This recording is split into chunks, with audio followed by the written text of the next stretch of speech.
Mr. Chairman, we are streaming and recording, just for your information. All right, we've still got a couple minutes left. We'll get going here in about another minute.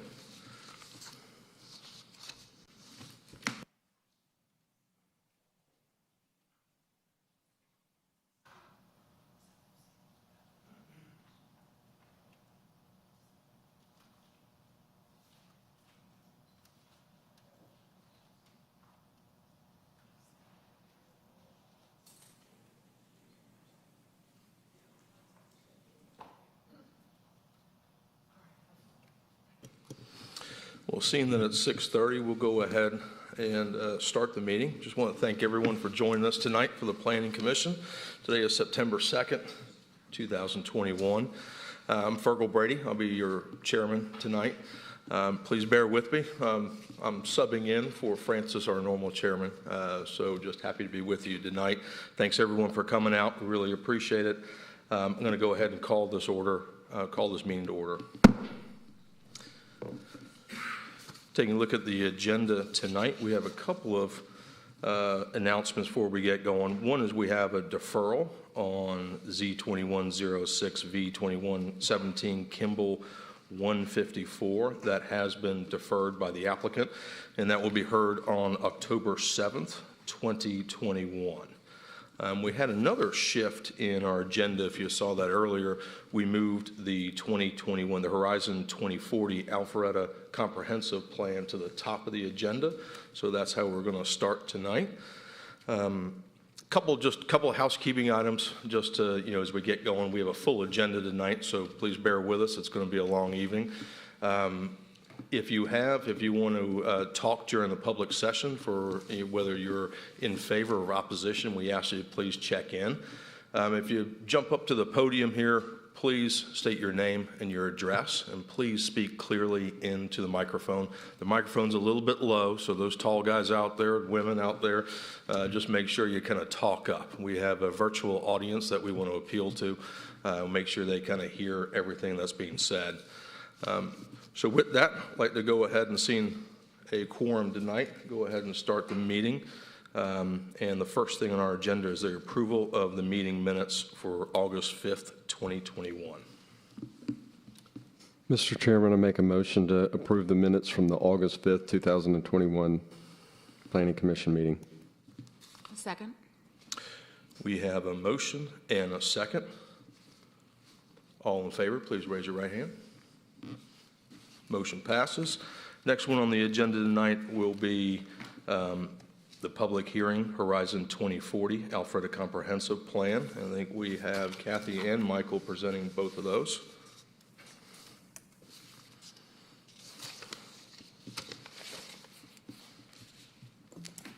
Thank you, and good evening, Vice Chairman and Commissioners.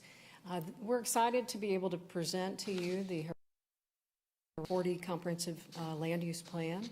Just a reminder, state regulations require that community comprehensive plans be prepared, adopted, and updated on a regular basis in order to ensure compliance with regional plans and maintain eligibility for grants as well as other funding that may be available. The current comprehensive plan, 2035 comprehensive plan, was adopted in 2017.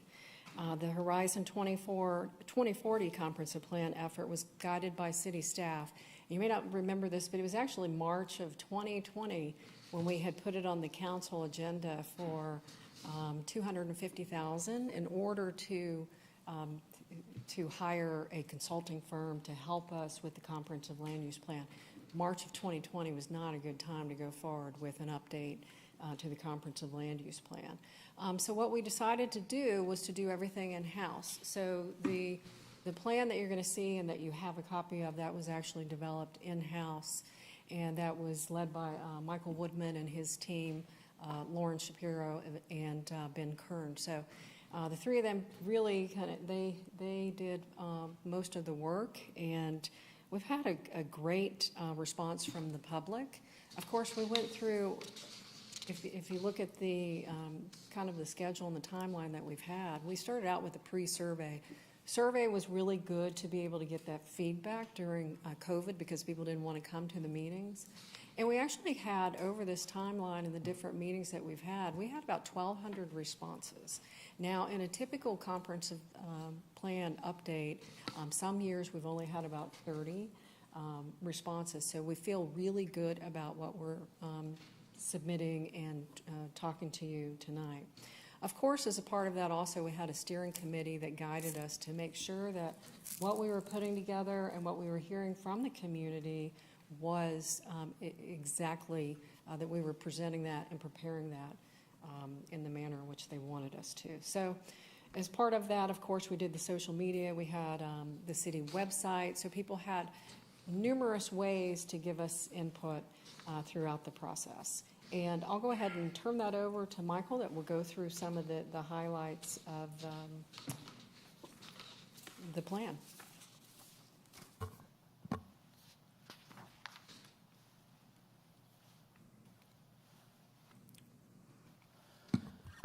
Thank you, Kathy, and good evening, Chairman and Commissioners. I'm going to continue through our presentation, and we are going to focus on the themes or areas of focus that were identified by the community. There were 6 themes that were identified: traffic and walkability, vacant office and retail throughout the city, managing growth, housing, creating a sense of place or placemaking, and then open space. In addition to these areas of focus, the state had added a requirement, I believe it was last year or the year before, to address broadband services element. So we do have a broadband services element that is new this year as well. And based on those themes, we have those themes relate back to plan elements within the comprehensive plan. And we're really going to focus this evening on the policies and strategies that are new based on the public input that in this particular update. All the previous goals and most of the policies in the prior comprehensive plan, the 2035 plan, those would move forward based on the input that we got from the community. So as it relates to economic development, the key pieces that we heard from the community were the branding, placemaking, and addressing vacant office and retail development areas throughout the city. And so we addressed that with new policy 6 and 7, which address those two pieces. And then under those policies, we've added a variety of new strategies, and some of those included building on the arts and special event programming throughout the city, unifying downtown businesses. That's an effort that Kathy's actually underway with currently. Creating economic development incentives specific for the North Point area. Of course, marketing and branding, and then maintaining a list of vacant office and retail spaces so that we can promote or market those to leasing agents, which Kathy's does monthly meetings with those leasing agents. The next section that we looked at was land use. And land use policy 9 was already in the 2035 comp plan. However, we've decided to move that policy forward, but clarify. As part of the public meetings and online surveys we had with the community I prioritized and identified North Point Parkway as the #1 redevelopment area in the city, followed by South Main Street, and then Old Milton Parkway east of 400. So we added to policy 9, and then we also created a new policy 10 that dealt with suburban office. That was a huge topic that was discussed during the comp plan, and how we need to, in order to improve those older suburban office developments, we need to retrofit them with amenities so they'll be more attractive. So some of the new strategies that came out of the land use section include planning or for redevelopment plans or small area plans for Old Milton Parkway, South Main Street, and the Windward business area. Planning for regional draw uses, so your entertainment uses, your colleges or universities, any uses that is, where you would have assembly of large amount of people, and that's specific to the North Point area. So we need to get more folks there. And then, of course, mix of uses and allowing for a mix of uses and amenities in that suburban office environment. The next section that we looked at was transportation, and we are proposing a new policy with regard to transportation, and that was specific to, in an effort to reduce traffic congestion throughout the city, planning for alternative transportation options, and innovative traffic management solutions. And within that section, we had some new strategies that focused on improving the citywide trail system. Of course, you know, we have the Big Creek Greenway that we have just finished the extension up to Forsyth County. And then, of course, on the west side of the city, we have the Alpha Loop under development and hoping to connect at some point those two trail systems. Continuing to implement our overlay streetscape standards, so in the downtown as well as in the North Point area. As I mentioned before, alternative transportation options. You've heard a lot of discussion in the past about providing trolley service or shuttle service. So expanding on that, looking at autonomous vehicles, and there was a lot of feedback about providing shuttles for seniors. And then, as I mentioned, the innovative traffic management, one of the programs that we already have in the city is the Connected Vehicle Program. The next element that we looked at was the housing element, and we felt that the policies in the 2035 comp plan addressed all the feedback that we received from the community, so we're not proposing any new policies under the housing section. However, we are proposing several new strategies. Some of the new strategies discuss prioritizing higher density at North Point. One of the big ones that we've heard was protecting existing neighborhoods from incompatible redevelopment or infill development. So that's just, you know, a lot of example of that is, you know, we have a lot of existing older downtown neighborhoods, and you see a lot of one-story ranch-style homes, but then many people are purchasing those lots and putting up a three-story, very large footprint home right next to it. So that's what's intended with that strategy. Continuing our biannual updates to the rental study. Discouraging single option senior housing. So one thing we heard is we've seen a new model recently come to the city with regard to the senior housing industry, the village parks of the world, where you have the independent senior living, the assisted living, as well as the memory care all within one development. And what we have found is that the single option housing, so just the memory care by itself or just the independent living by itself, is not keeping up with the industry. So that was a new strategy. Addressing the missing middle housing within the city. So the courtyard homes, the smaller home types that we don't really see in the city, the 2-unit, semi-attached 2-unit, the accessory dwelling units, like the mother-in-law suite. So that's what we mean by the missing middle housing.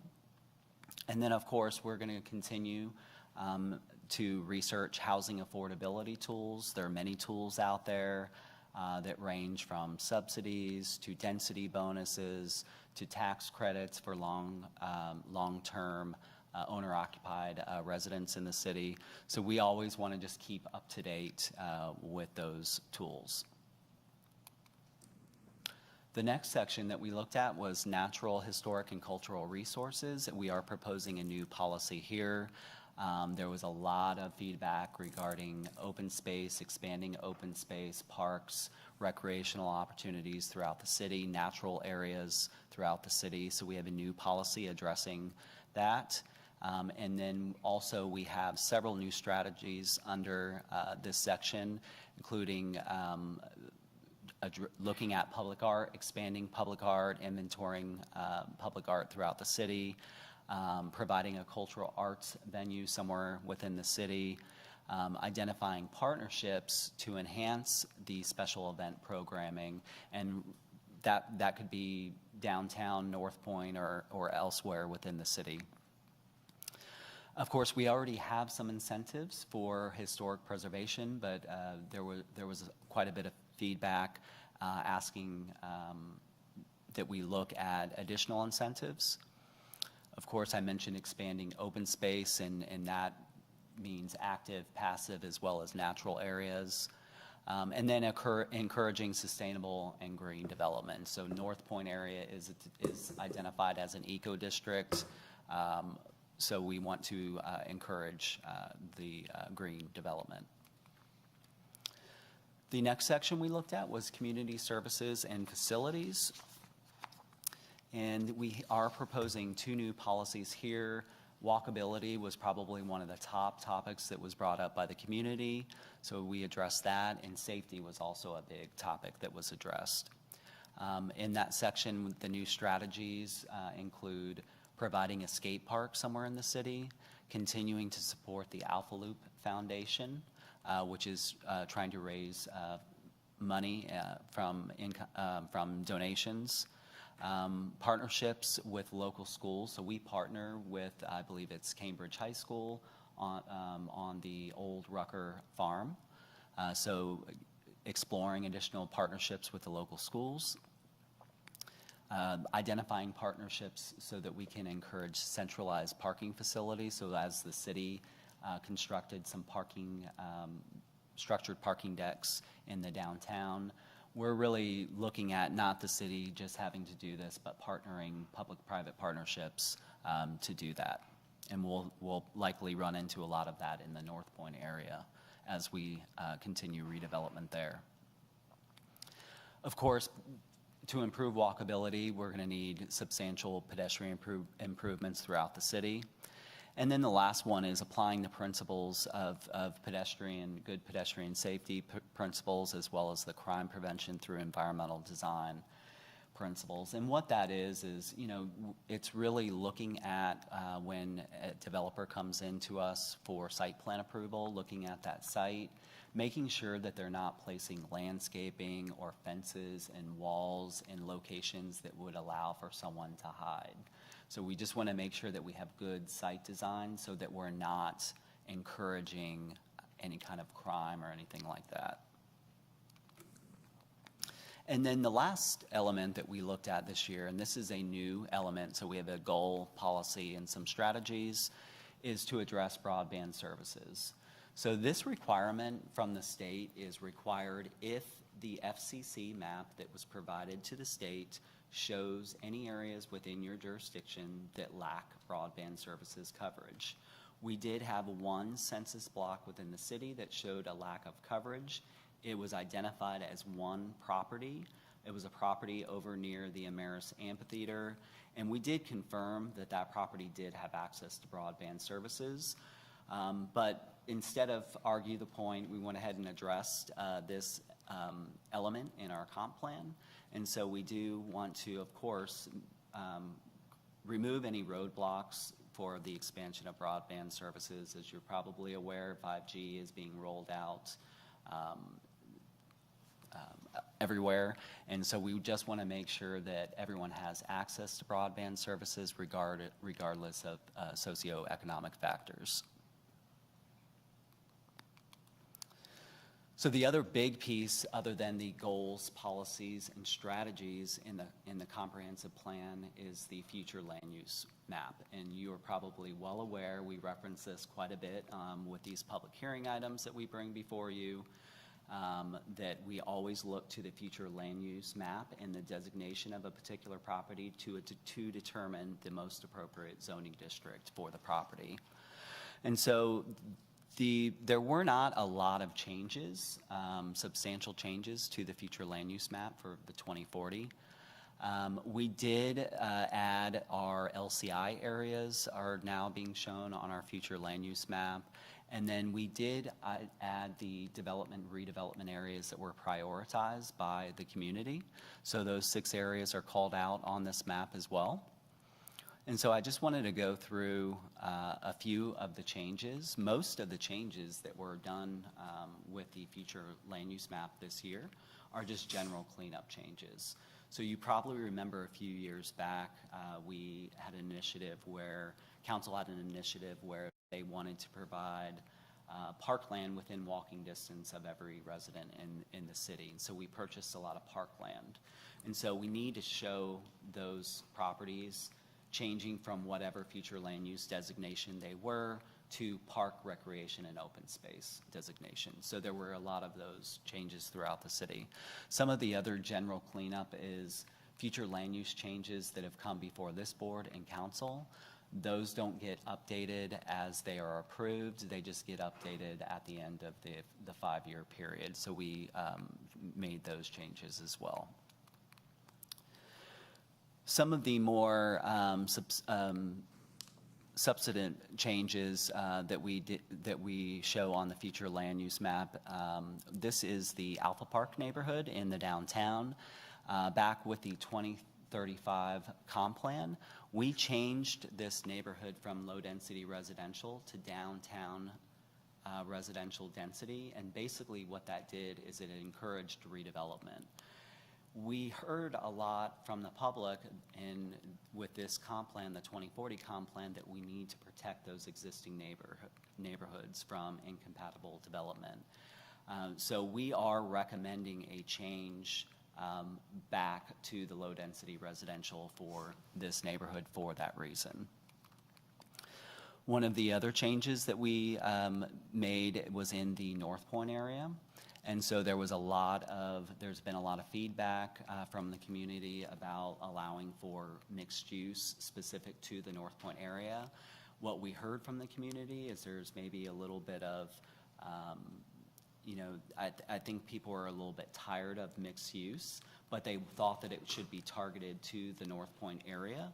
And so what we did not realize when we did the North Point overlay is that the properties along the south side of North Point Parkway are shown as commercial. And so those did need to change to mixed use. They're actually inconsistent.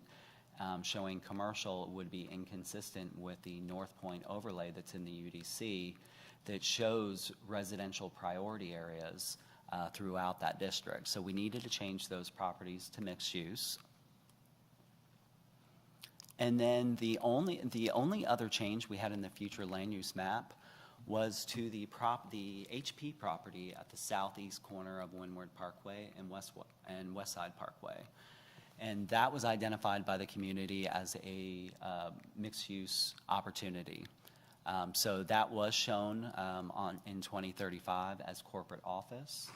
And the community has identified that property for a change to mixed use. So those are the changes on the future land use map. The last piece of the comp plan is the 5-year short-term work program. So we go to the council just recently approved their annual update to the capital improvement element, which is part of the comprehensive plan. And we really reference that capital improvement element in developing our short-term work program. So basically, we're looking at those projects related to those elements that I just went through. And then we identify each of those projects, and this gives you an example of what that plan looks like. And it provides a project description, a time frame for completion of a particular project, who's responsible to implement that particular project, of course, a cost estimate, and then a funding source.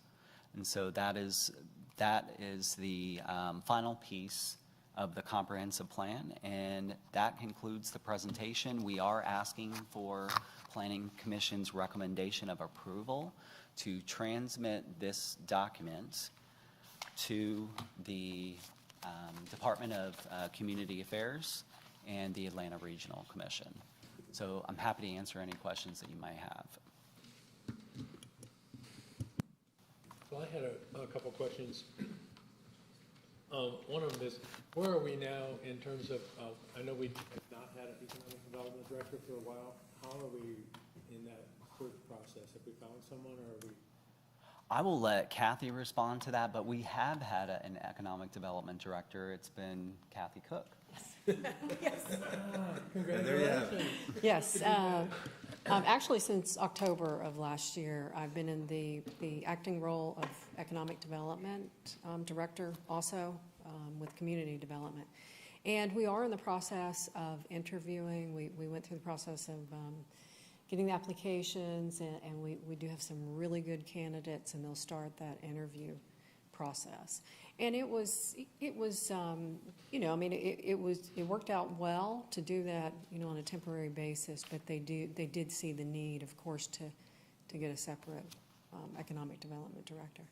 Okay.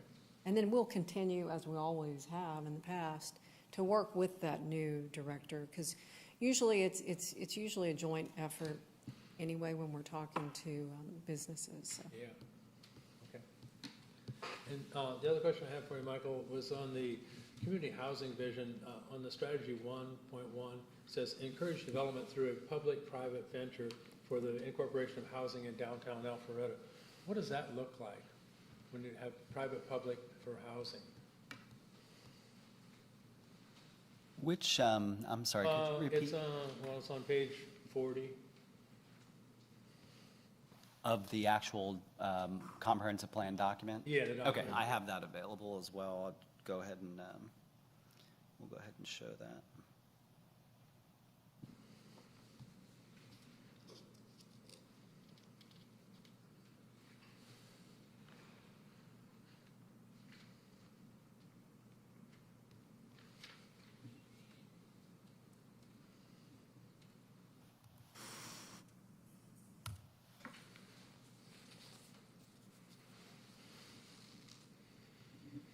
And then which one were you Here's strategy referencing? 1.1.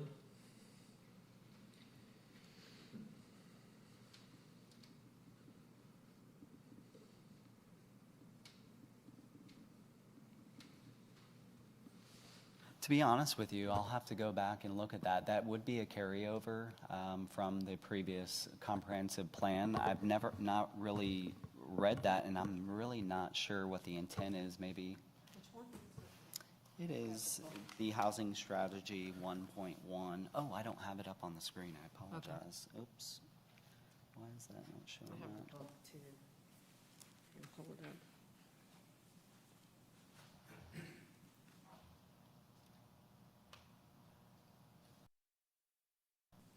There we go. It's up on the screen now.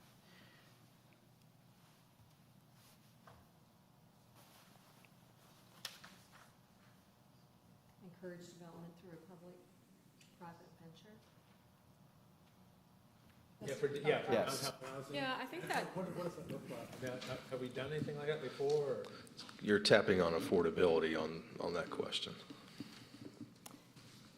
and, you know, I mean, that's a good question, because we had a lot of focus in the, you know, the comp plans previously on the downtown. You'll see, you know, a lot of those have been removed. And it's because, of course, you know, the focus has shifted to other areas in the city. It's not because we don't love the downtown or need to grow the downtown, but it's doing that naturally. I would say that we'll need to look at that. I think that's a good point, and see if we need to still incorporate that. Okay. I agree. Doesn't Yeah. make as much sense now. Yeah. Yeah, it just Yeah. kind of jumped out. I was reading through there, and it kind of jumped out, and I thought, what is it really? So, okay. Thank you for bringing that up, actually. Appreciate it. I have a question. So on the one slide, when you go from very low density residential to, is it park, PRO? Is that little, I think that's off Mayfield. Is that section that we went in with Milton on that park, to develop that park? It's right off Mayfield, and it went from very low density. I believe that it's like 3 or 4 acres. I thought that was a joint venture with Milton. Is that? No, that's a different one? That's a different one. Okay. That's the one I'm, Yeah, where is that? That's not Mayfield. This is this one that's up on the screen. Yeah, isn't that Mayfield Road? That is the Mayfield property that backs up to Harrington Falls. Yeah, that's where I live. And so I thought that Milton went in with that, and is that on pause now? Are they not moving forward with that, or is it all ours now? I'm not sure the status of it, but I did happen to look at this property recently, and the Fulton County tax record shows that we own 2 of the properties, and I believe Milton owns the other one. So it was supposed to be a joint venture, but I'm not sure on the status of it. Do you? I don't have an update on the status of that. Okay, the roosters are gone, that's all I know. Roosters. And my second question really quickly is, layman terms, what does placemaking mean? Branding and placemaking. So just tell me what it means in real words. Sure. So placemaking is just, it's the process of creating a sense of place or quality places that people want to live, work, play in, basically. So think of what we've done here at City Center. Think of what they have done at Avalon. Okay. It's not just the destination. uses there. It's more than that. It's the public spaces that they have created that are creative and interesting that people want to be in. Perfect. That's what placemaking is. Thank you. Yeah. Michael, I got a quick question for you. On slide 36, the short-term work program, second from the bottom, cultural resources, you talk about the cultural service plan, and I'm just trying to get a handle on what that actually means, because I don't think I've really referenced in our department the cultural service plan. I know we have cultural activities, but the service plan, I'd just like to see. I mean, I think it's the beauty of Alpharetta is the diversity that we do have, especially with some of the incoming companies that I know Kathy's mentioned in some previous presentations, and the international base with Siemens and some of the other companies that have been here long-term. And I'm just wondering how we as a city are working on our cultural service plan. Or maybe that's not what it's discussing. And would you mind? Page 36. 36. Yep. Oh, it's not in the document, it's in your presentation. Oh, you're looking for it in the document, so. It's in the presentation, Michael. Well, I can tell you that plan, I don't know the details of that plan. That's a plan that will be undertaken by Parks and Rec and Cultural Department. I would need to discuss with them exactly the details of that plan, but that document is part of the capital improvement element that the city council just updated and approved. So that's why it's been added into this short-term work program. But the details of what's included in that plan, I suspect that that plan looks at, do we need, we need like a performing arts hall within the city? How do we encourage historic preservation? How do we expand public art through the city? But I can certainly follow up with Parks and Rec and get a better idea of what's included within that plan. Yeah, I think it's important for the city just to recognize that. I come from Greenville, South Carolina, long-term Michelin family, and that part of that expat movement and embracing them into the culture of the city was one of the strengths that they really provided.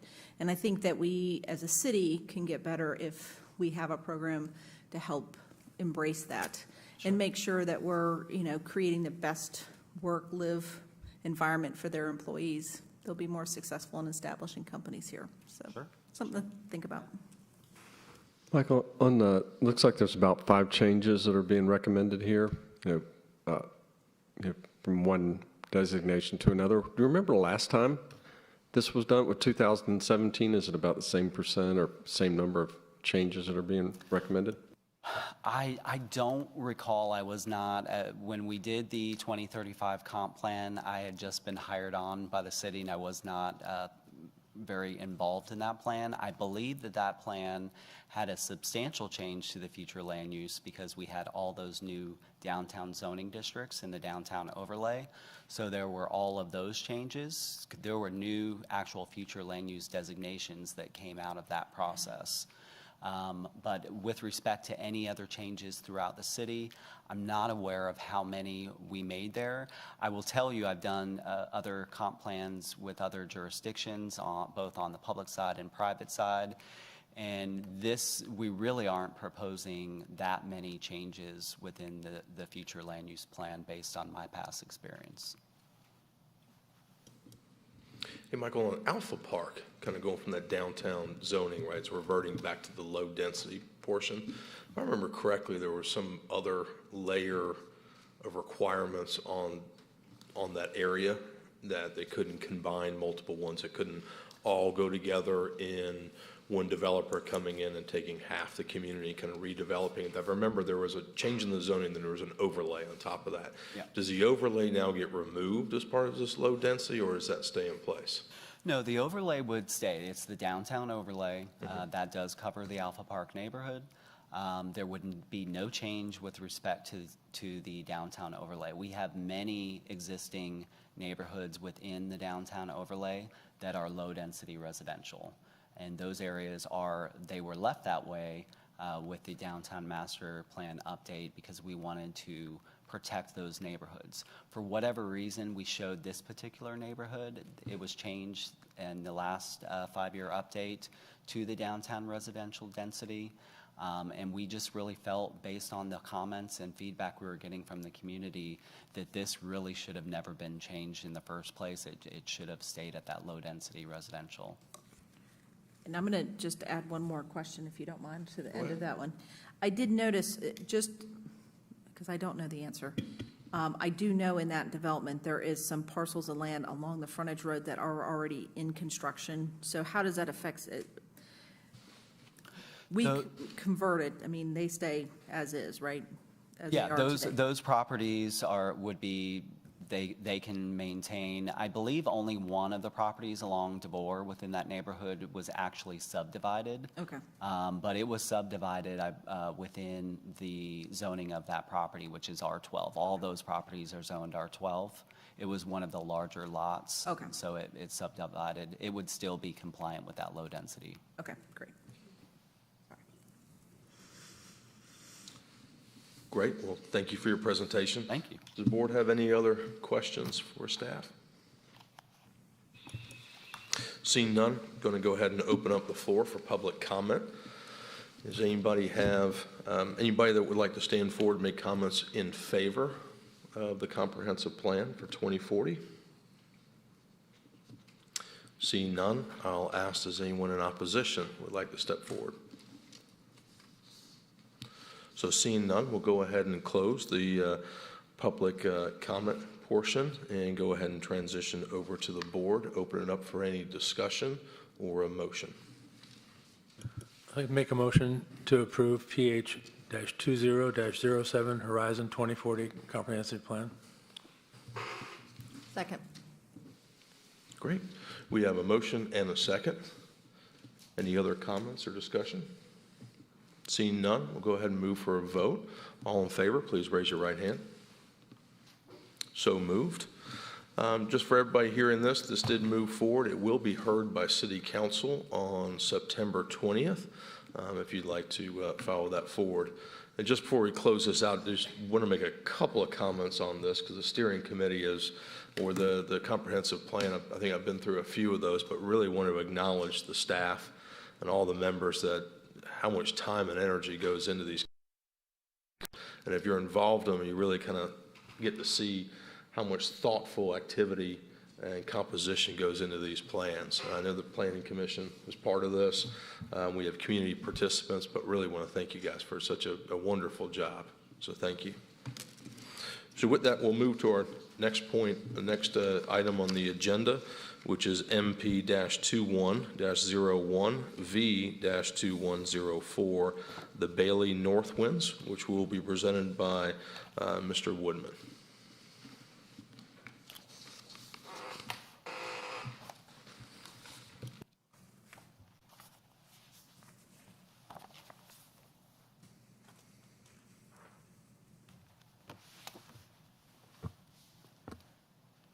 Thank you, Chairman and Commissioners. The next item before you is a master plan amendment and variance. to allow a 156,400 square foot wellness center, 24,700 square foot retail and restaurant use, 53,000 square foot of office, and a 100-room boutique hotel on 4.72 acres in the North Winds for the Bailey development.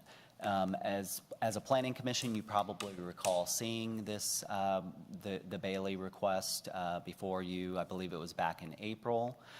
At the time that it was being presented before you, it was the applicant was also requesting a comprehensive land use plan amendment to change the future land use of the property from corporate office to mixed use. They were also asking for a rezoning to rezone the property to mixed use. So there was a residential component within this development at that time. And then there were several variances, including a variance to the minimum lot size in the MU district. Mixed-use zoning requires a minimum 25-acre property, and this property is just under 5 acres. So the applicant has amended that request, and the city attorney determined that it was represented a substantial change to the applicant's request, and therefore the request needed to come back to Planning Commission for a recommendation before going to City Council. So that is what is before you this evening, the new request. The applicant only has one variance now. They are asking for a variance to the max impervious area in the O&I district, which has a max of 70%. They're asking to increase that closer to 80%. And then, of course, they need to amend the North Winds master plan with respect to the development mix that's approved on this property. This property was approved as the Atlanta Lux development back in 2018. I'll give you a little bit more information about that and how this current application compares to that application, but they do need to amend that development mix as well as some other development standards within the master plan. Of course, I have the location map up on the overhead. The property is located at the northwest corner of North Winds Parkway and Kimball Bridge Road. This property is undeveloped. As I mentioned, there was an approval on this property of a master plan amendment and variance in 2018 to allow 62,800 square feet of an athletic center, office, and restaurant, as well as a 60-room boutique hotel. This property is bound by North Winds Parkway to the east and Kimball Bridge Road to the north. Surrounding properties are Jackson Healthcare to the east, the Braden subdivision to the north, Clear Springs Baptist Church and a cemetery to the west, and the North Winds 7 office building to the south. The future land use designation of this property is corporate office, which allows the proposed development mix. The North Winds master plan was approved in 1986. It allowed 4.3 million square feet of office and retail restaurant uses. Of course, the retail restaurant use is required to be located within an office building and limited to no more than 25% of a particular office building.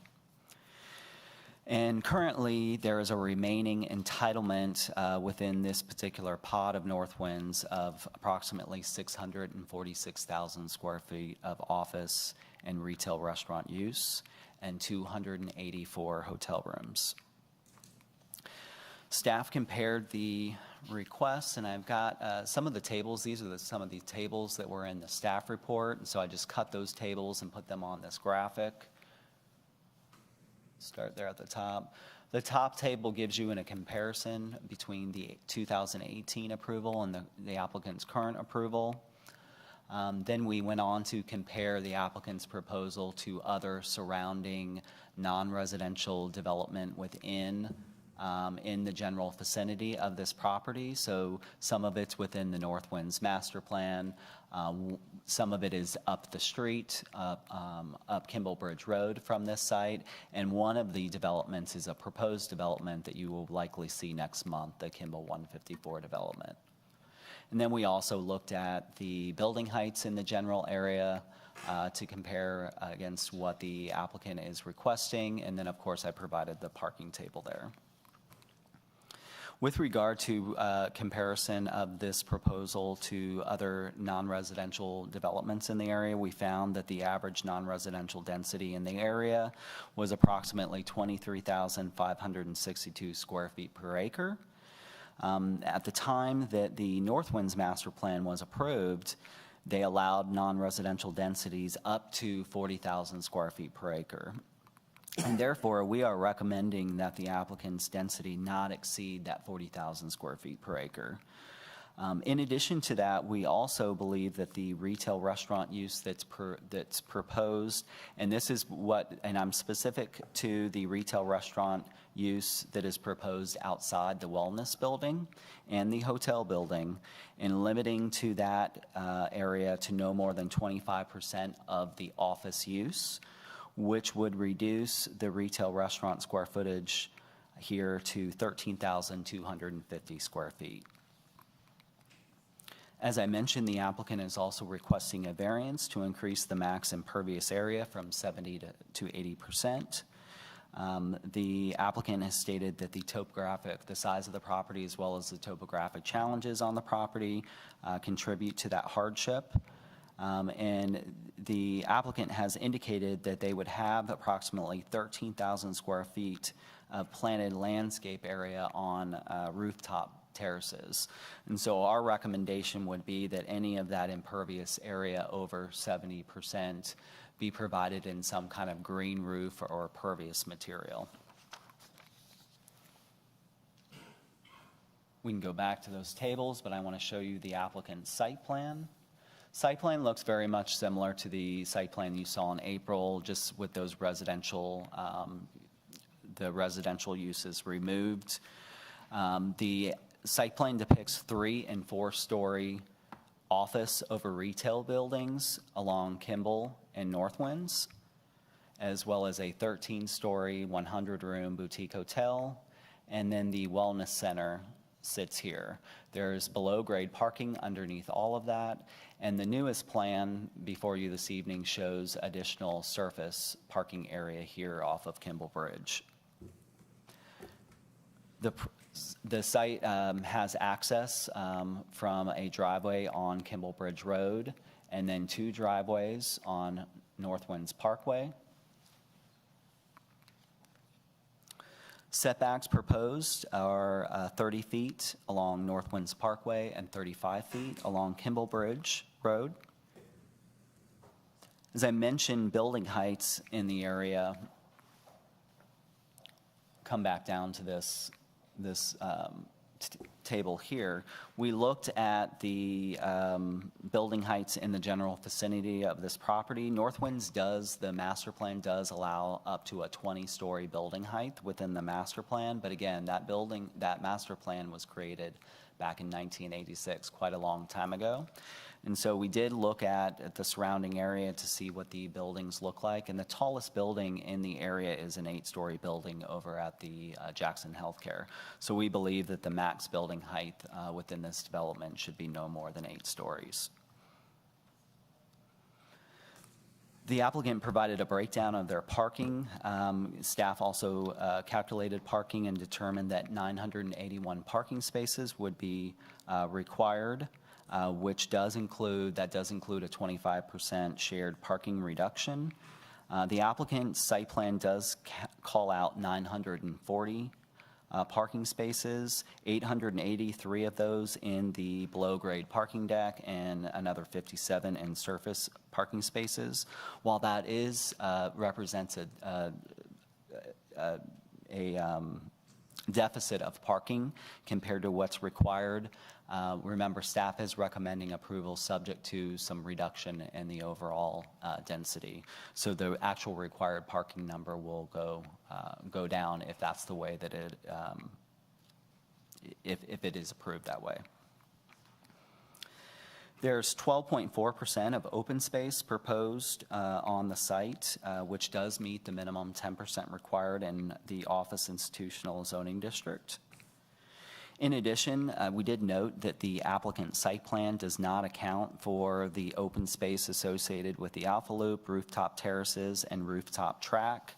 Therefore, we do believe that the applicant's open space is likely higher than indicated at the 12%. Go back to the site plan. The applicant is showing the previous plan that was approved on this property. Let's see if I have that. Thought I had it here handy.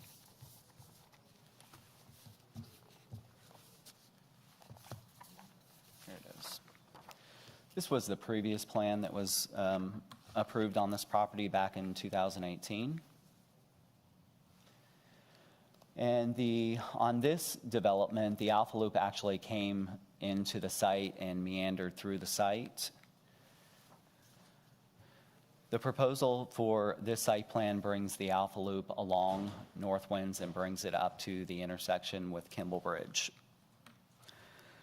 Site plan also calls out underground stormwater facility in this particular area. The applicant amended and updated their traffic information, their trip generation and traffic study information, and showed that the development would generate 530 AM peak hour trips and 763 PM peak hour trips. And the applicant's trip generation report estimates that 80% of those trips would be on North Winds Parkway. We did compare the trip generation to the trip generation provided in 2018 with that development, and the current proposal does represent a pretty substantial increase in the traffic generated.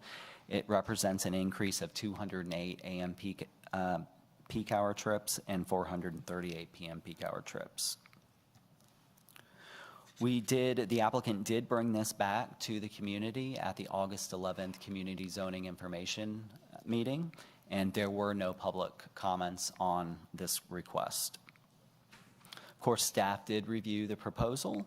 Previously, when this came before you in April, our recommendation was to deny. We did not support the change to the future land use or the rezoning to mixed use. With those removed, staff believes that the applicant's proposal is not in conflict with the established review criteria for master plan amendment and variance. If the conditions are approved limiting the overall intensity of the development. We do believe that the proposal as currently proposed by the applicant does represent a significant increase to the overall development intensity, as well as including the non-residential square footage increase, the building heights, and the trips generated. And then based on the character of the area and the original intent of the North Winds Master Plan, as I mentioned before, we do believe we recommend that the non-residential density not exceed 40,000 square feet. Building heights are limited to no more than 8 stories, and the retail restaurant use no more than 25% of the total office use. We think that the variance request can be supported if that impervious area above 70% is provided in green or pervious pavers. And with that, staff is recommending approval of the applicant's request, subject to conditions, and I'll read those conditions. The first condition is the site plan specific condition referencing the June 28th site plan. Condition 2 references the building renderings prepared by Good Van Slyke, dated April 28th. Of course, those renderings show the buildings to be taller, so they are subject to compliance with all the conditions below, of course, and then subject to DRB. Condition 3 is where we limit the overall development mix. So we are recommending that the non-residential density not exceed 40,000 square feet per acre, and that does not include the hotel. And then we go on to specifically call out the wellness center based on the maximum proposal that is shown and use is shown on the site plan. Office limited to no more than 53,000 square feet of professional office. 3C addresses the retail restaurant maximum of no more than 25% of the office use. 3D addresses the hotel. We are making a recommendation to limit the hotel rooms to no more than 60 rooms. And then 3E references the structured parking areas and their visibility from the roadway, and goes back and references the site plan dated June 28th. Condition 4 limits the building height to no more than 8 stories.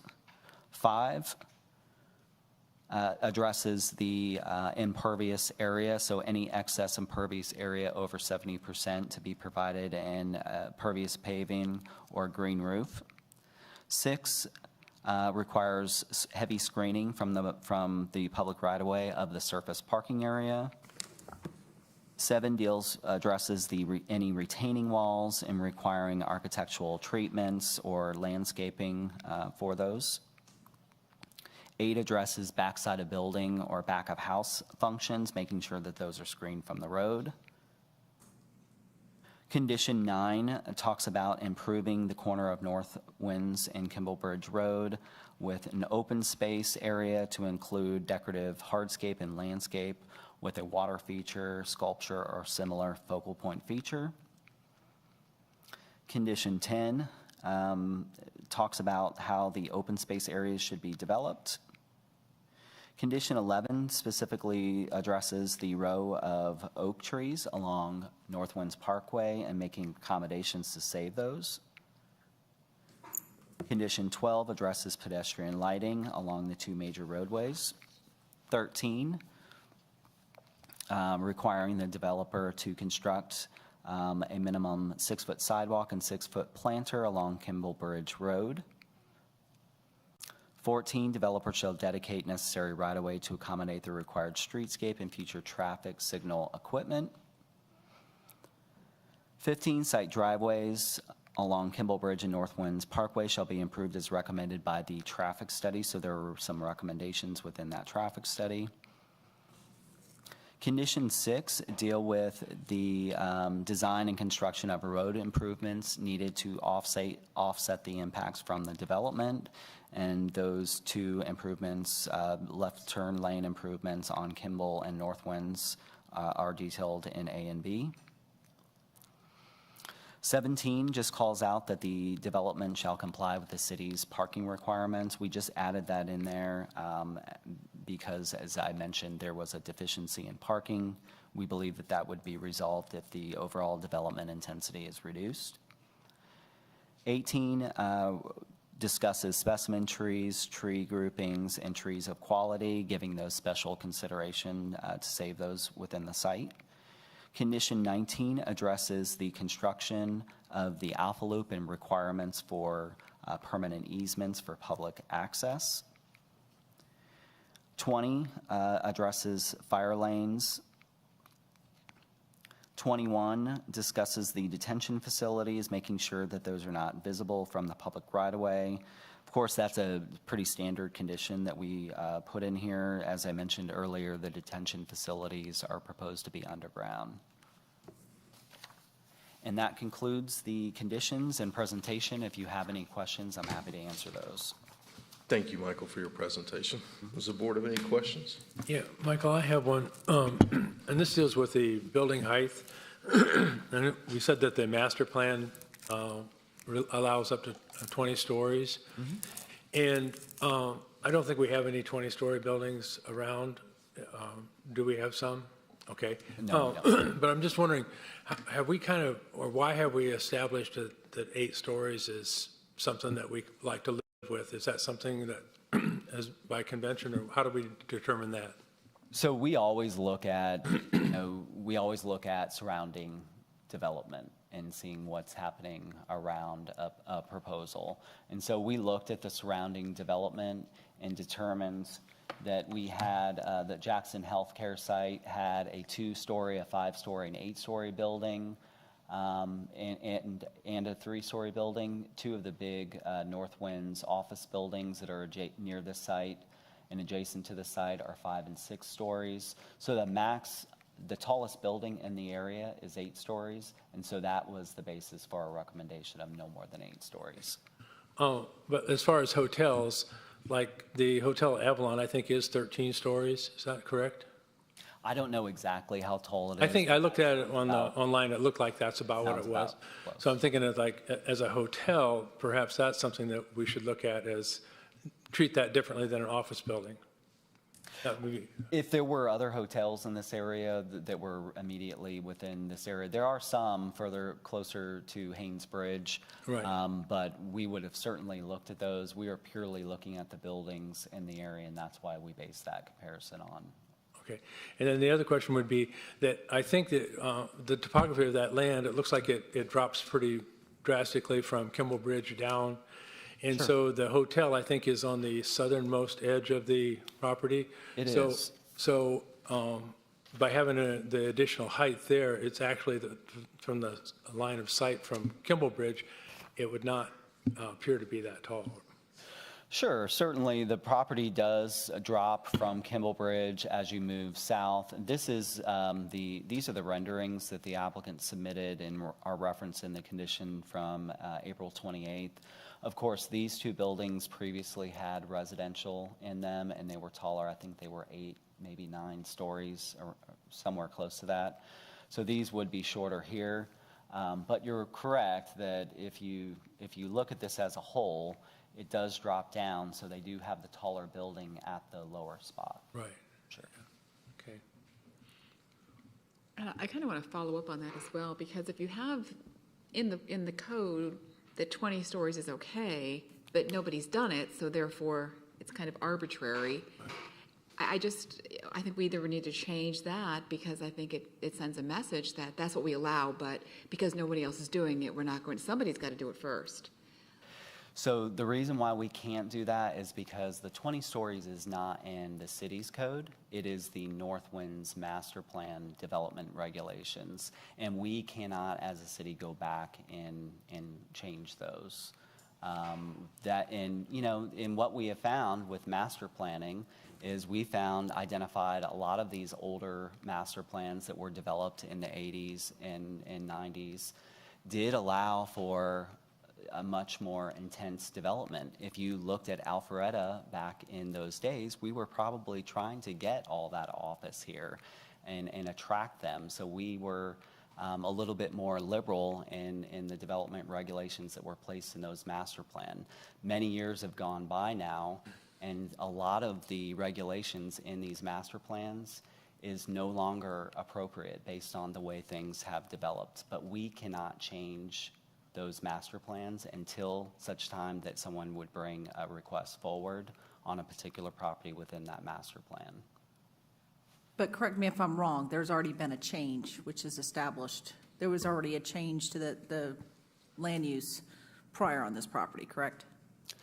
The land use remained the same. There was a request for a master plan amendment for the 2018 approval on Yes, the that's property. what I'm- They rezoned a small piece of property, incorporated into Northwinds. So the current approval on this property is the 2018 approval, which really showed the tallest building was 4 stories within that development.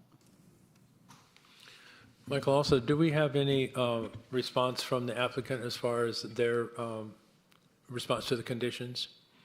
The applicant did provide markups. The markups, applicant actually was great to provide those early on in the process, so we did get those incorporated into the Planning Commission packets. So those are in the packets. I do have the applicant's Very last markups page. Oh, they are? Yeah. here. They're dated August 20th.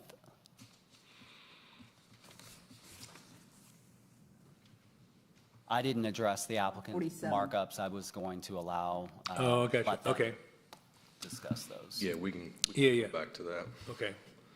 I can make one comment, just kind of want to make sure some of the context that's been shared here. It's our job to kind of make sure that we're always focused on the city codes, the city comprehensive plan. That is kind of our jurisdiction of how we consider the applicants. It's not necessarily what North Winds puts forward in their initial plans for when they were initially a developer. They could say 50 stories. It's really, we follow the city of Alpharetta. The city of Alpharetta's code is what we're really kind of considering here tonight. So I want to make sure the 20 stories is there. It is part of the discussion, but it's not necessarily how we consider it. But the city does not have a code that says it's less than 20. We don't have a code that says that. We just do it by convention at this point. Correct? As far as like, between 8 stories, the city does not say we can only go 8 stories. The zoning districts within our Unified Development Code, each of those zoning districts do address building height overall. But within master plans, you can get a master plan approved that would exceed those heights within the zoning district or be less. Okay. Yeah. Michael, thank you for your presentation. Appreciate that. Any other questions? Seeing none, we'll go ahead and invite the applicant to step forward, please.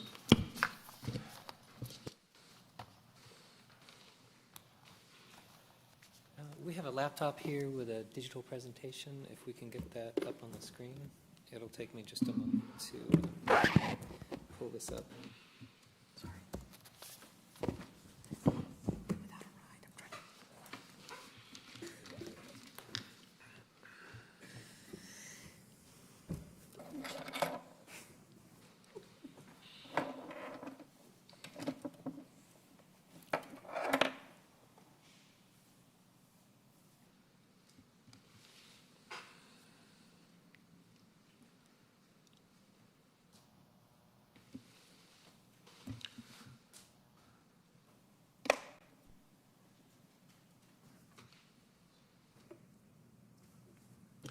Trying to remember the last time that you stepped forward, so thank you for coming. And I think it was, what, about 6 months, maybe 6 or 8 months ago we saw you before? Okay.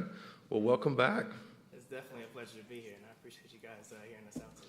Absolutely.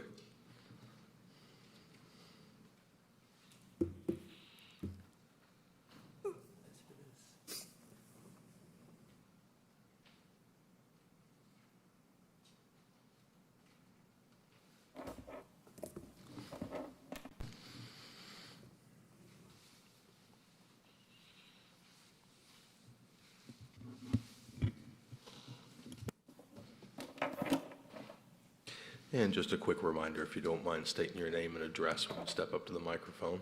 Yeah, absolutely.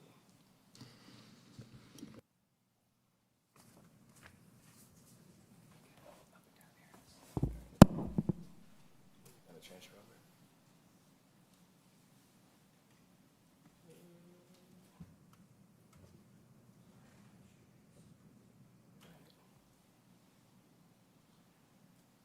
We got it up on here, but it's not. All right, Jeff.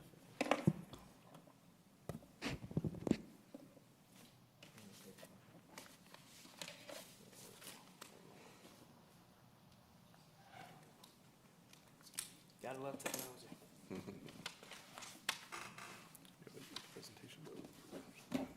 This is quite the year for technology and its difficulties, right? I think we've all shared some kind of Zoom experience this year. Try virtual school with your kids. There we Don't go. recommend it. So,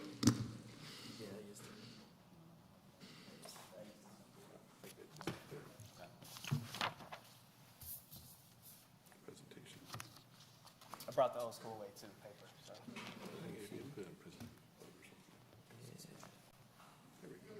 There we go. Great. That's his. There you go. We can have that if we need it.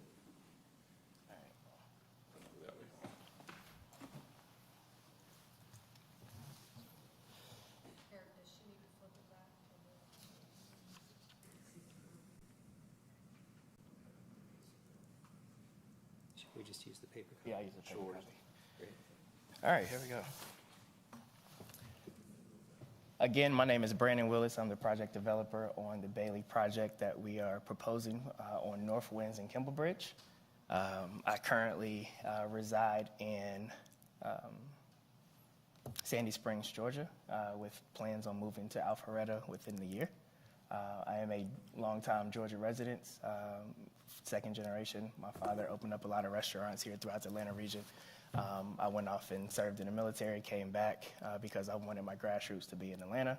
And the city of Alpharetta has always been somewhere near and dear to me as far as where I wanted to reside and raise my children because of the school system and the great job that this council has done with the plans for the city. And so as a place that I respect enough, being done developing all over the world, coming home to develop in my own backyard has always been a dream and passion of mine. And what I would like to share with you guys today is a list of some of the comments that were said earlier, just to give a little bit of clarity and color behind it. We also wanted to go through the modifications that we made, the requests that we are asking for at this time, and give you a little bit more color around what's actually going on this property. And to lead with that, we're going to start with a brief introduction and some insight into in the hotel that's going on the property, just so everybody's pretty clear. We have two longtime hoteliers, Ewan McGlasson and John Crow, that's going to come up and speak. John Crow is my hotel partner. And then after that, we're going to go into the modifications that were made, the requests that we're asking for, and then closing comments. So with that, John and Ewan, if you guys can come up.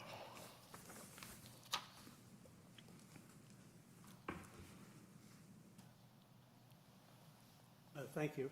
Appreciate Mr. Chairman and the rest of the commission. Appreciate the opportunity to be here. My name is John Crow. I live at 5619 Windy Ridge in Sandy Springs, and as Brandon said, I'm a longtime hotelier. I've been involved at development of luxury properties throughout the U.S. and overseas, probably in 20-plus countries. Currently involved in 4 different luxury hotel projects, and I fell in love with this one. So I wanted to give you a little bit of color about what this hotel is going to be and why we're seeking variance to get to 100 rooms. This is a very unique hotel. It will be higher quality level than anything currently in the Atlanta market. We're looking to achieve 5-star status. As you may know, there are no 5-star hotels in Atlanta. There are only 2 in the state of Georgia. They both are at Sea Island, the Cloisters and the Lodge at Sea Island. We're looking to create a hotel that currently doesn't exist in the Atlanta market, with oversized rooms, a much higher level of quality, a much higher level of service, a much higher level of food and beverage service. And Ewan McGlasson, who will speak in a few minutes, we brought on board to deliver that, and he'll tell you why we think he's the right group, the right company, the right man to do that. So we've chosen again oversized rooms. Much higher level of quality, technical capabilities that don't exist in any Atlanta hotels. Just trying to do something very different here. And I know there are a couple of nice hotels, the new Curio and the Avalon. Those aren't luxury hotels by our definition. They're very nice, but the Curio's a Hilton. Even Hilton has a higher brand than that, the Waldorf Astoria. The Avalon is a Marriott, and they have a higher level than that that's Ritz-Carlton. And both of those exist in Atlanta. Neither one of those are 5-star either. So we're really trying hard to surpass that. And in doing that, we don't think we compete directly with the 2 hotels here. In fact, if I were one of those hotels, I'd be thrilled with us because we're going to come in with a much higher rate and probably allow them to bump their rate up a little bit and improve their bottom line. And when I say we don't compete with them, we're creating a product here that relates to the rest of the development, the rest of the mixed use, the wellness, the fitness, all of the other components. We're really creating a hotel that is more of a medical tourism destination for high-end executive wellness, high-end training, a lot of things that, again, currently don't exist in the Atlanta market. So we're bringing tourists into Alpharetta, not capturing the existing commercial traveler or leisure traveler who's here. We're actually bringing new people into the market and serving them with this hotel. And the nature of what we're doing at that executive level is we need a very high level of personal service, a very high level of quality in order to meet that demand. And we need 100 rooms, quite frankly, to do that. At 60 rooms, we don't make any money. We might as well, I don't know a 60-room luxury hotel that's going to cost as much as this is on that site that would be financially viable. You'd have to do a budget hotel in order to open a hotel on that site at 60 rooms. It just doesn't make sense. We need 100 rooms in order to justify the level of service, the cost of building it, the cost of all of the things that we need to put into that hotel to cater to that market. So with that, let me turn this over to Ewan McGlashan, who we think is the right guy, the right company, the right person who can actually operate that. He'll tell you a little bit about him. So Ewan, fire away. I'm Ewan McGlashan. So I'm the co-founder and CEO of Valor Hospitality. Ordinarily, outside of COVID, if you asked me where I'd live, I'd tell you Delta Airlines. That's probably true. Probably one of their highest mile earners. So we're based here, as you can probably tell from the accent. I'm from Edinburgh in Scotland. We got 4 corporate offices around the world. We got Atlanta, London, England. We got Dubai in the United Arab Emirates, and we've got Cape Town, South Africa. We got about 85 properties around the world. I would say that 50% are 4 to 5 star, truly, and about 30% of those are really 5-star luxury independent. So if you go to this isn't a promotion, but if you go to valorhospitality.com and you look at our portfolio, you'll find in South Africa the #1 wine estate resort, the #1 golf resort called Fancourt. You'll find game and safari lodges, and you'll find small boutique hotels that have been Condé Nast and Travel and Leisure winners. We're an interesting wee company because we actually like the independent space. We are preferred with Hilton. We actually just opened our 4th Curio here in the US, which we built to 5-star standard. But equally, with technology today and reservation systems, we don't feel that we actually need the brand. And we find the brands at times when you're building a hotel of this quality to be quite prescriptive, and we don't want to do that. So we're bringing a lot of our design and development and global sensibilities to bear on this project with Brandon. I think what's really important to note is we will, as John was alluding to just now, it's really going to be very curated, very bespoke. We actually share resource globally, so we have probably got about 120 executives at our corporate office level. So we share strategic thinking, intellect, and physical resource. Within that, we provide all the services, so we do all of our own sales and marketing, digital, social, revenue management, etc. And also we have our own restaurant company. They're US and Scotland based, but travel the world creating all these very unique restaurant concepts and themes, which I refer to as high street retail. So effectively, as we think about food and beverage, and we've got a phenomenal opportunity here with the restaurant and the hotel, as well as an incredible rooftop, of which we have a huge amount of expertise. We will bring in some of our international teams, and it's actually to drive the locals in, which drives guest capture. So we were approached by Brandon and the team a while ago to look at the project. We love the location. We are delighted by what's been achieved, and quite frankly, I think it was funny someone mentioned Greenville, South Carolina, which I always thought was one of the best land plans I'd ever seen. I think Alpharetta is fast approaching that. I think it's phenomenal what's been done here. And I think you also mentioned international companies. You were talking about Siemens, and we deal with international companies all the time. That's who we are. We're a global international company. I think we bring a lot of that sensibility, and again, that's why we like this independent play. So whether it's the executive wellness piece, which especially now with COVID is becoming more and more critical and important, and it's something that we're seeing in all our hotels around the world, that will draw a lot of business. We'll see a lot of people coming from out of town. And John was alluding to some of the sales and marketing efforts, but we have such a big global sales and marketing team, such a huge database, that we'll be promoting this property to bring in those internationals. 60 rooms doesn't cut it. It is not a number that we ever want to deal with. I think it has to be minimum of 100. I heard all the debate just now. There's actually, I think, 2 19-story towers in the market. The hotel's 11 stories with its 100 rooms. I think that falls still well within what would be acceptable.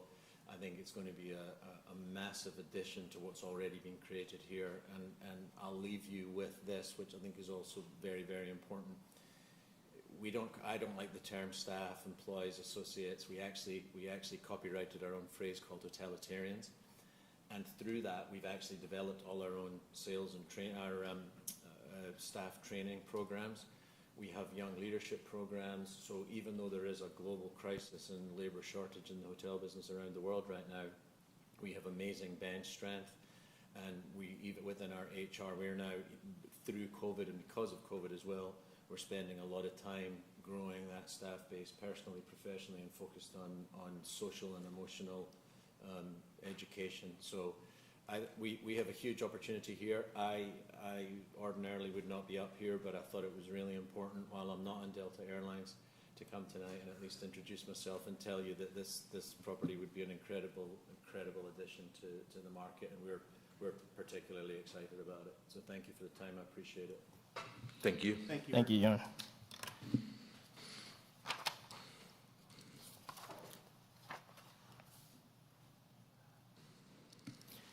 So moving on, one thing that they just clearly demonstrated is the fact that there is a lot of talent behind this project. And as we go into some of the operations on this site, I wanted to be clear that, as we talk about the programming, we are not confusing that with the actual development and what it is at its core, and which I'll explain a little bit later. This next slide here, I wanted to briefly go over before I get into the modifications, because I want to give you a city footprint of where the property is located. And even though we really focus on that North Winds, Kimball Bridge area that we want to kind of show you what that looks like on the Alpha Loop. Our plan and design model really was focused around bringing one of the nicest experiences on the Alpha Loop to this area. And as you look at where we're at, we're south of Avalon, right across the street, or right in between Parkway 400, which is a mixed-use development under construction currently, Pulte Homes, which is across the street from us, Jackson Healthcare, which we already talked about. But then the biggest project is North Wind Summit, which is directly to the south of us. I've walked that the other day. That is a 2-minute and 13-second walk from where my site is currently located. And then as you go up, you have the Greenway that is the vast majority of the Alpha Loop, and then you have the downtown Alpharetta area. So as we really talk about that particular site and what it looks like, as we get to the next slide, I want to kind of go over this site plan one more time, because even though our original model did have the Alpha Loop kind of going through the site, that was when the Alpha Loop had a different entrance into the site.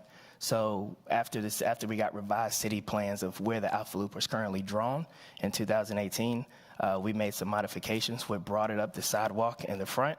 But what we were able to do is, right here where our motor court area is bring a spur of the Alpha Loop inside. And so as you go through this middle section right here, behind the retail area and the wellness center that sits right here, there's a digital corridor that we will display public art, digital public art with these moving screens and give information through, which there was a video that was created, which we're doing some modifications to, so we won't show today, but definitely hopefully have it in time for city council.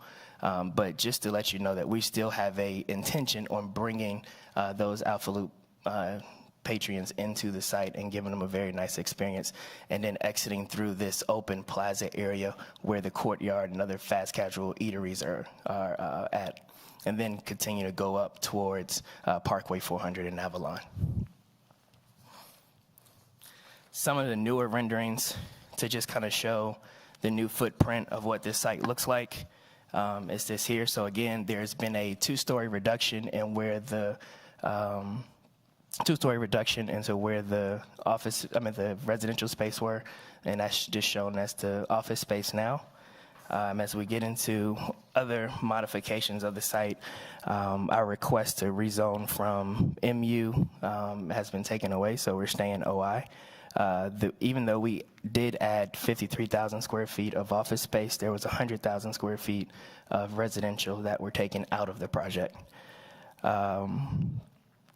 We reduced our hotel rooms from our initial submission from 119 rooms to 100.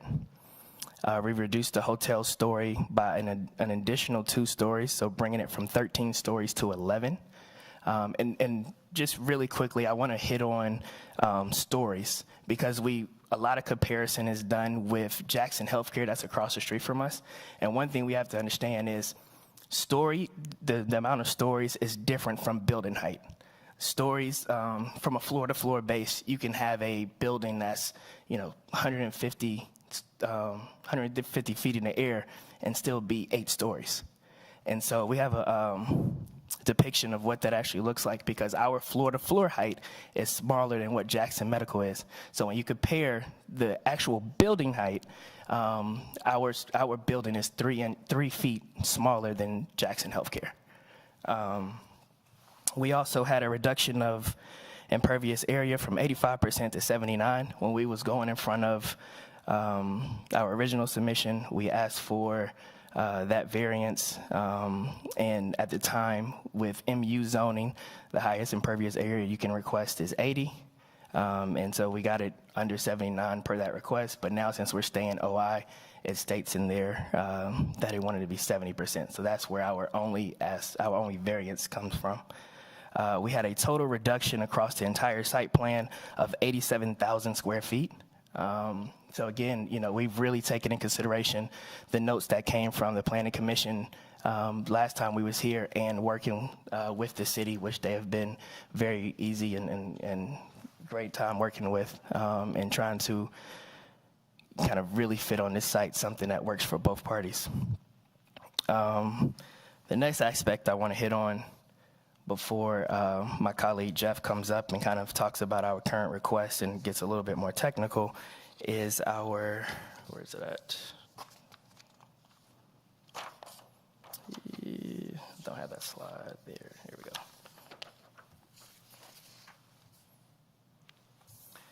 It's this slide here. So most of this I've already kind of went through. But again, let's see which one.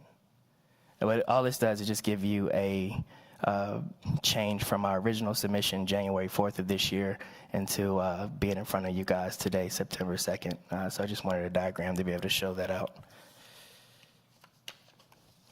And next I'm going to bring up Jeff from Good Van Slyke Architecture. He's going to go over the requests that we're asking for now in conjunctions to move this forward. So, Jeff.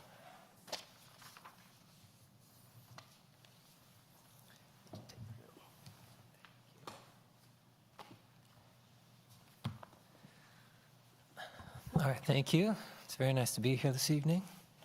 My name is Jeff Morrison. I'm with Good Van Slyke Architecture. I'm a resident of the city of Atlanta in the East Atlanta neighborhood.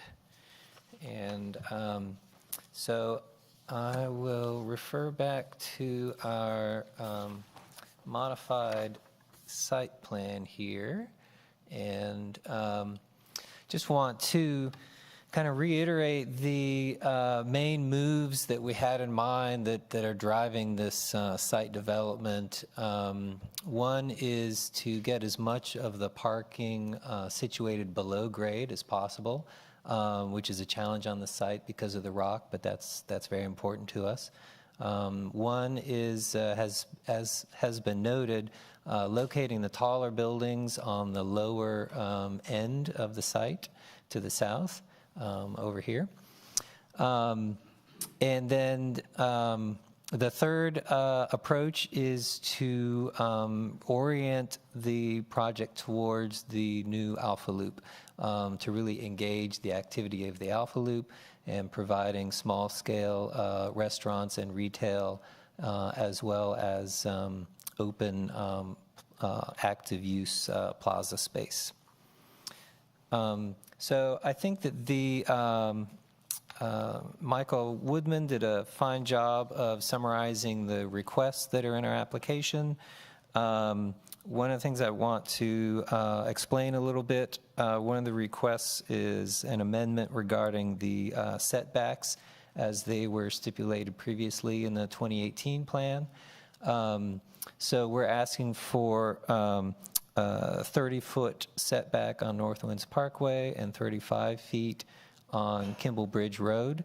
That is more setback than we had shown in the the last time that we came to the Planning Commission, and we have increased the setback to make sure that we include all of the required landscape strips. And in fact, we're requiring them fully on our property. So in addition to the landscape strips, there's also a landscaped utility easement and the street plantings that are existing along North Winds Parkway.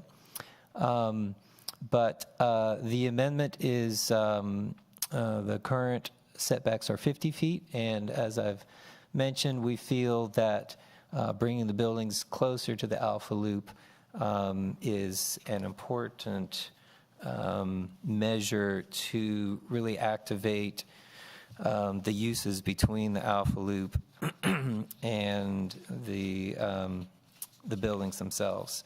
And I do have an illustration of that actually on our submitted site plan. On the second page of the submitted site plan, we have a, we can zoom in here.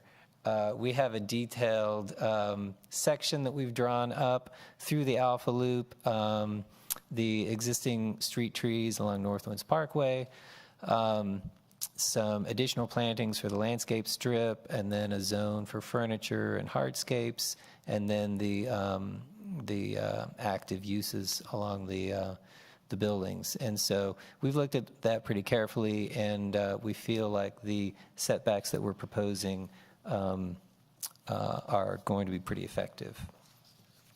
So the staff has recommended to approve the requests, and then they have provided a number of conditions, and I'd like to go through those in a little bit more detail. This is a summary of the conditions in the staff report, and the ones that are highlighted in green are all restatements of the parameters of the project as we've submitted it. So we are in full agreement and compliance with all of those items.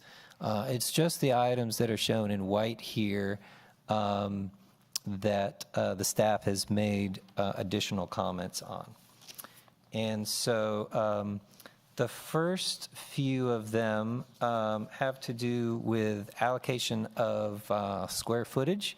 And I don't want to get too technical, but when we submitted the application, we included a detailed breakdown of the building use areas as requested by the staff. And they categorize the uses between commercial use and office use. This is an sort of overview of the complex broken out among the various buildings and floor levels.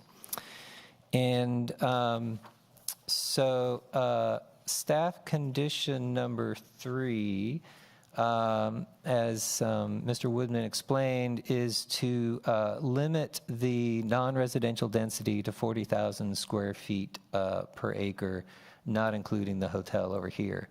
Our reading of the language of the North Winds Master Plan is that the office use functions should be limited to 40,000 square feet per acre maximum. And with that definition, the project is in compliance. And so that is the markup that we have suggested on the proposed amendments that are included in your package. Similarly, item 3C is regarding the maximum retail and restaurant use being limited to 25%. In the staff report, they limit it to 25% of these office areas here. But this illustrates that within the wellness center, we have additional medical office square footage. And some of the other club-related activities are classified within the office use categorization. So Our proposed text is that the retail and restaurant be limited to 25% of the total office use in the project, and we are well within that at just over 13%. Moving along to item 3D is the limitation of the hotel guest rooms, and I believe we've spoken to that pretty well. Item number 4 is limiting the building height to 8 stories. And as Brandon mentioned, there is a distinction between building height in feet and building height in stories. The hotel is listed on the application as 160 feet from the base of the hotel. In talking with the planning department, we believe it's equally valid to consider the average grade plane of the entire project. As you can see, it's sloping up. And so this red line would represent the average grade plane of the entire project, as all the buildings are really interconnected. And measured from that, the top of the hotel is 130 feet. And we've gone out to Jackson Healthcare across the street with our drone, and the measurement we took was that it was 133 feet tall. So as we've mentioned, the difference is that the floor-to-floor, each story height on a medical office building is much taller than the height of a story of hotel. So an 8-story hotel would actually be about 30 feet shorter than an 8-story medical office building. So in context here, you can also see the hotel at Avalon, which is 12 stories. And then up here is the 2 office buildings that have been approved for Northwind Summit just down the street, which are approved at 18 stories. Nearly twice as tall as the hotel that we're proposing. And then way up here is 20 stories, which, depending on the height of each story, could be considerably higher yet still. So we are actually in agreement that we can not exceed the height of the Jackson Healthcare building across the street, so long as that is defined in the feet above average grade plane rather than the number of stories. The next item is regarding the impervious area. As we've said, we're requesting, that's the one variance we're requesting to get to 79, a little over 79%. And this is an illustration here of our current site plan. The areas in blue represent the impervious areas that we've removed over the last few months in negotiating with the city and the staff and taking a hard look at how best to utilize the site. And so that gets us to just about 79.5% impervious area. The areas in green on this plan are either roof terraces, vegetated roof areas, pervious pavers, things like that, which are all above the structured parking below. So again, what's driving this request is not the building footprints themselves so much as the footprint of the parking that we're working to get below grade. And so the top of the parking aligns with the grade so that from the street sidewalks you can walk out onto active plazas with the parking concealed below. But what that does is it counts, even though it's landscaped and active use, it counts as impervious area. And so we're proposing, the staff report suggests 10% as planted areas or pervious areas, and Our current plan has, I believe, 27%. So we are happy to sort of give back in that sense. Of course, we're complying with all of the requirements regarding stormwater detention and water quality, because we know that is a very significant issue for any downstream neighbors. And in addition to that, water that falls onto these terraces, some of it gets absorbed into the planted materials, and then other areas will be collected into cisterns for reuse on site for irrigation. The last few things on this, item number 13 is a minor item increasing a planted area along the sidewalk on Kimball Bridge. We're more than happy to provide that. Item number 17 is to comply with the city parking regulations, as Mr. Woodman explained. We believe that an area of the parking, in his calculation, an area of the hotel was included as restaurant space, which increased the parking count. We've provided a fully detailed parking count analysis in our submittal that we believe is accurate. So we agree it's fully our intention to meet all the city parking regulations. And it's our understanding that as submitted, we are not actually in deficit for the parking. So lastly, I want to show this slide here with some of these adjacent projects that are either built or currently underway at the Avalon and 360 Tech Village and Northwind Summit. So these are all, in our opinion, in close vicinity of the Bailey site. And we really took these as inspiration, and we think these are fabulous projects and really reflect well on the direction that Avalon is going. And so we feel like the Bailey fits in well with that context and the spirit of those developments. This chart here is some simple bar graphs that compare the Bailey with the Avalon, Northwind Summit, and then Jackson Healthcare across the street in terms of the sheer size of the site, the calculated non-residential area, the number of stories, and then the quantity of hotel rooms.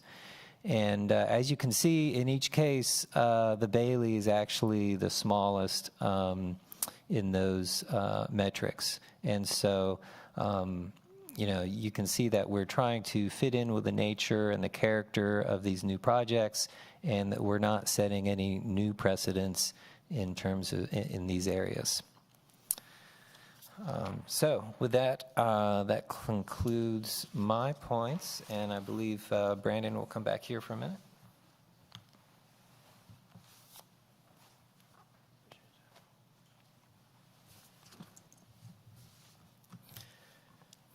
So in conclusion, I just want to hit on a couple of points.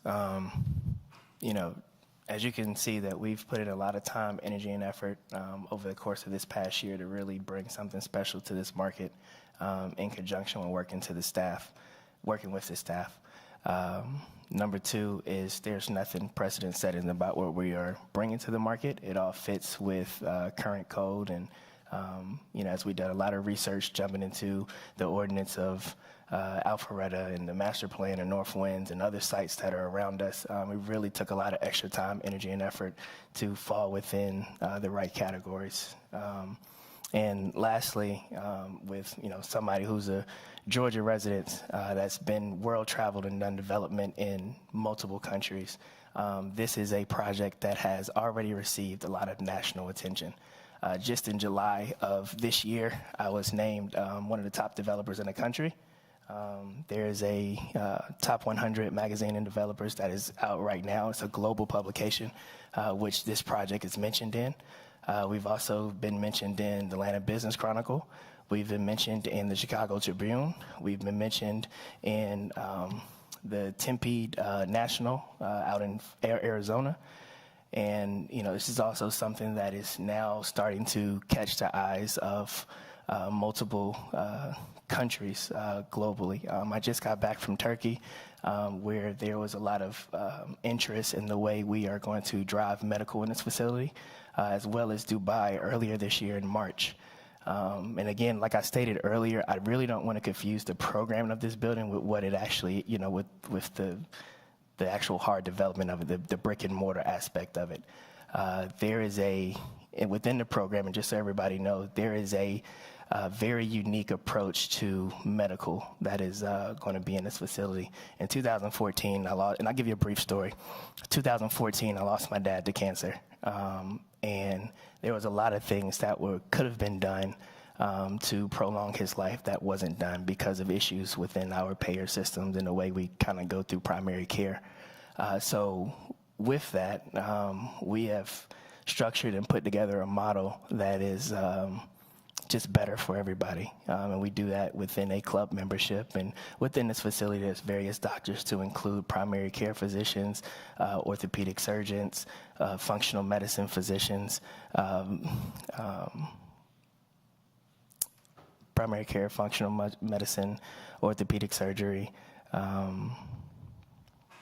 I think there's a few other new items that kind of came to me that I'm currently drawing a blank. But long story short, we wrapped all these services up to give an individual better health care. And this is something that is kind of similar to your Cooper Clinic and your Mayo clinics, but just think of a new age model and add genetics research and other things, markers into that space. So we are currently a little bit shy of 70% spoken for through LOIs and lease agreements. So there's a strong vast in the market, and I'm just saying this because as I look through the 2040 plan and some of the comments that addressed it about areas that have low occupancy and how to really fill those, this is a development that's coming into the market that is, already nearly leased up before we even broke ground. And secondly, again, this is the place where I'm going to raise my kids and where my family's going to kind of grow and hopefully, stay here till my late ages. I got a long time to go, but we'll get there one day. But, this is home. And I want to bring the best development possible to my home. So with that, I'll open it up to questions. Thank you. Commissioners have any questions? Yeah, Brandon, I have one question for you. You may not know at this point, but what do you anticipate the number of hotel rooms that will be actually occupied by the people who are utilizing the medical services there? So as we dug into those numbers, we're anticipating that roughly around 50% of our occupancy would be done by individuals coming in from the medical tourism side, as well as the fitness component that is within the wellness center.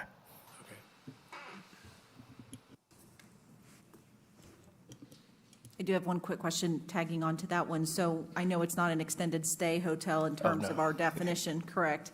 But the stays of these medical tourism would be longer than a normal pop-in for the weekend kind of thing. So what do you think on those 50% of your rooms? Is those average procedures? Are they a week or 2 weeks, or, how does that model? So so the surgery aspect of it, of the medical center, is done under LNR. So there's there's same day surgeries. There's no overnight stays. Secondly, when you get into the individuals that are going to be staying here, it's not too far off than a regular hotel stay if you was going anywhere to vacation. Typically, if you leave the country or you go long term, you're looking at a week's time frame. So, we project that there probably won't be anybody staying more than a week here. And there's a lot of, just get away for the weekend, come enjoy the spa. I mean, you look at Chateau Elan and people just kind of popping up there for the weekend. We kind of expect the same thing here. You come here, you enjoy spa services, get to use the med spa services, get wine and dine, good food and beverage, and it's all right there on that little campus. So, we're projecting the same thing. These are still weekend getaways. These are still 1 week stays if you're coming from out of state, and that's about it. Will you still have the aquarium in the lobby? we're trying to incorporate that. It's the good hoteliers down there. They have some very interesting concepts they want to bring to this hotel, and I think there's definitely some very unique things we can do digitally on the outskirts of the building to be very appealing. And what they're currently drawing right now is some really good things that I can't release yet, but we're excited about them. Okay, I just thought that was pretty cool last time. Yeah. That's pretty cool. So I want to say, I got a question at the end of this, but I got a little commentary before. First of all, I want to thank you for coming out and being here tonight. It is a great plan that you have. I think last time we visited with you, 6 or 8 months ago, we went through this plan, and a couple of notes there. One is, I don't think you had alignment with the city staff exactly of the size and the scale of the project, right? And then when that was presented, obviously there's a little bit of restriction we frown upon. We want the city to be engaged. We want that alignment. We want applicants to be aligned with our city staff that really spends a lot of great time with applicants working through it, as you've gone through this process a couple times now.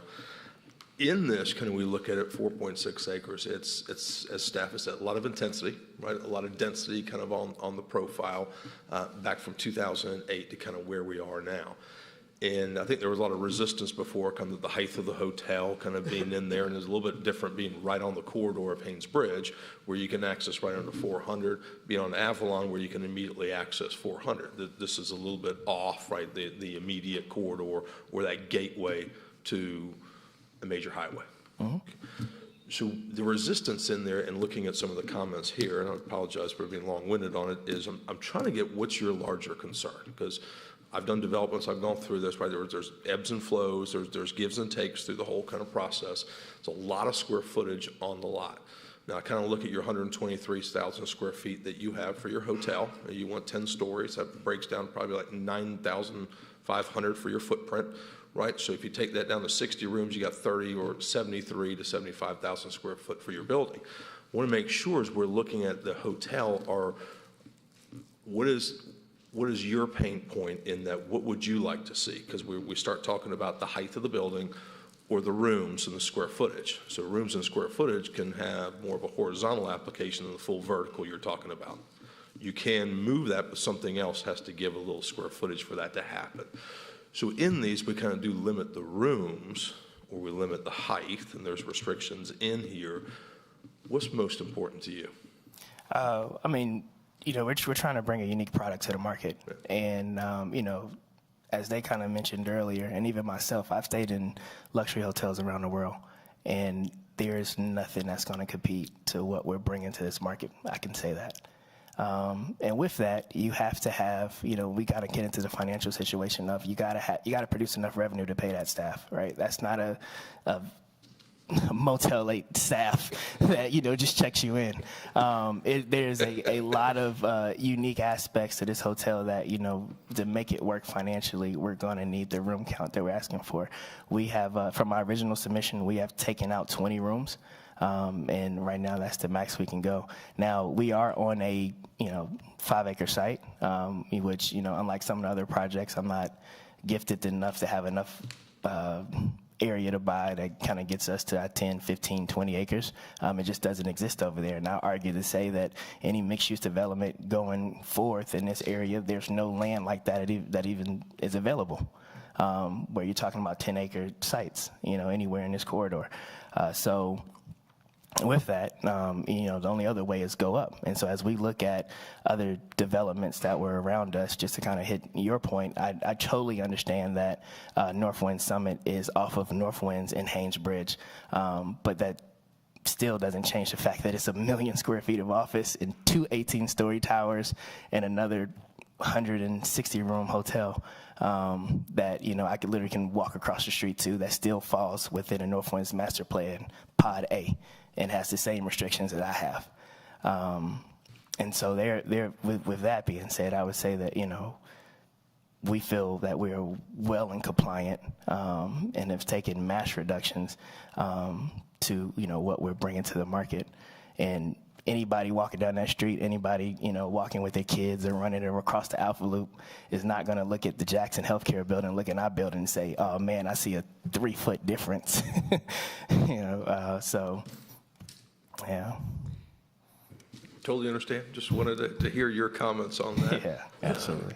Any other questions? I have a quick one. Brandon, could your design accommodate a 50-foot setback? I understand the philosophy behind wanting a 35-foot setback, but if push came to shove, could you handle the 50-foot? You know what? I would turn that over to Jeff and Paul. That's the people who have to draw this thing. It's not me. Yeah, I'm not that smart. But you want to come up here?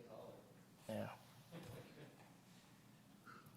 Yeah, I think, you know, as we look at ways to activate that alpha loop, you know, we've came back a lot. We actually, you know, if you look at the, okay, let me show you this real quick.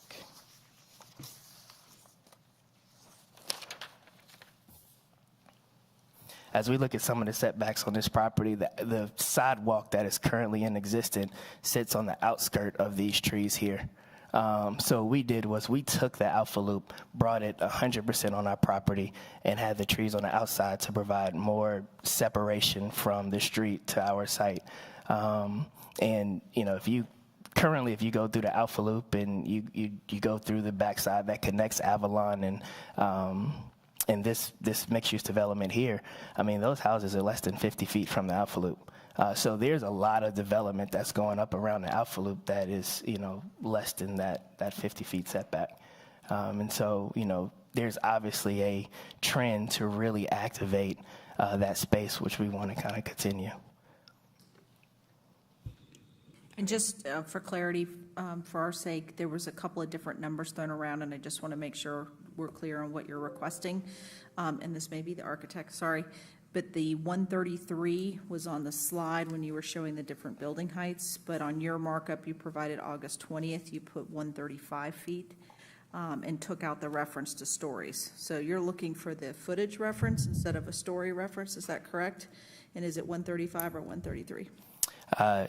With construction, you know, we're talking a couple of feet difference when they're out there building, so we would like to cap it at 135. Just wanted to clarify. Yeah, That's all in a absolutely. couple different ways. Thank you. All right, and this is probably more just kind of amusing out loud, but, okay, so you mentioned that the only other five-star properties are down in Sea Island, okay? And Sea Island has a lot, my husband works in Brunswick, so I know what's there. So Alpharetta, I mean, it's a great place to be, but, I mean, I'm just wondering, is that, you've obviously got these hoteliers on board with that, but do you really think that this is going to be enough that this area, this is going to draw something to that level that some of these resort-style places like Sea Island draw? Yeah, absolutely. And, you know, the reason why we believe that is because our clientele is baked in.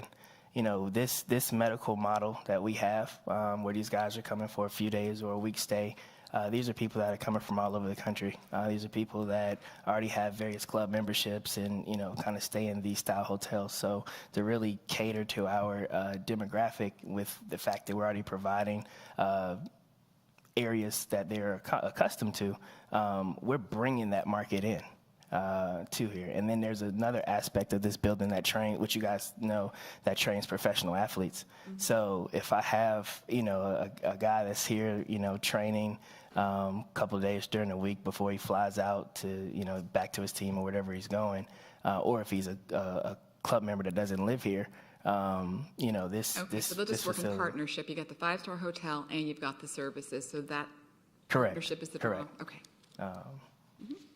And I don't know if you guys knew this, but Alpharetta and Milton has the highest concentration of professional athletes living in one location in the country. Just food for thought.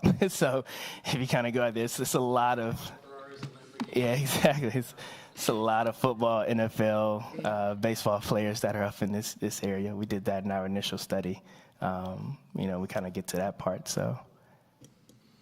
Well, I don't want to sell Valor for themselves, but I pulled up their website and kind of, you have all different brands, right? You got Crown Plaza, Holiday Inn, you got all different AC hotel. You have a wide variety of brands and flags that you have. So obviously you have a good portfolio.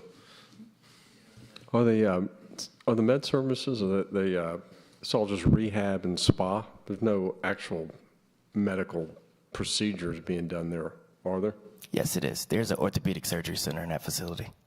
We already have our group that is put in their interest in their LOI and actually even gave a deposit. So orthopedic surgery, functional medicine, psych, primary care physician, and a couple other, genetics lab. That's all there. So. Well, thank you so much, Mr. Wheelis. We appreciate your presentation tonight. Thank you for coming up. We're going to move forward with the public comment. We will invite you up for a rebuttal if you'd like to at the end of the public comment, and invite you up at that time. Awesome. Thank you, guys. Thank you. So at this time, I'd like to go ahead and open up the floor for public comment. Anybody that would like to step forward in favor of the applicant? Seeing none. If anyone is in opposition, they'd like to step forward. Well, you're making it easy on us tonight, so there you go. We'll move right through. Sorry, we'll close down the public comment tonight. No need for a rebuttal, but we'll go ahead and move forward with the open it up to the board members for any discussion and opportunity for a motion.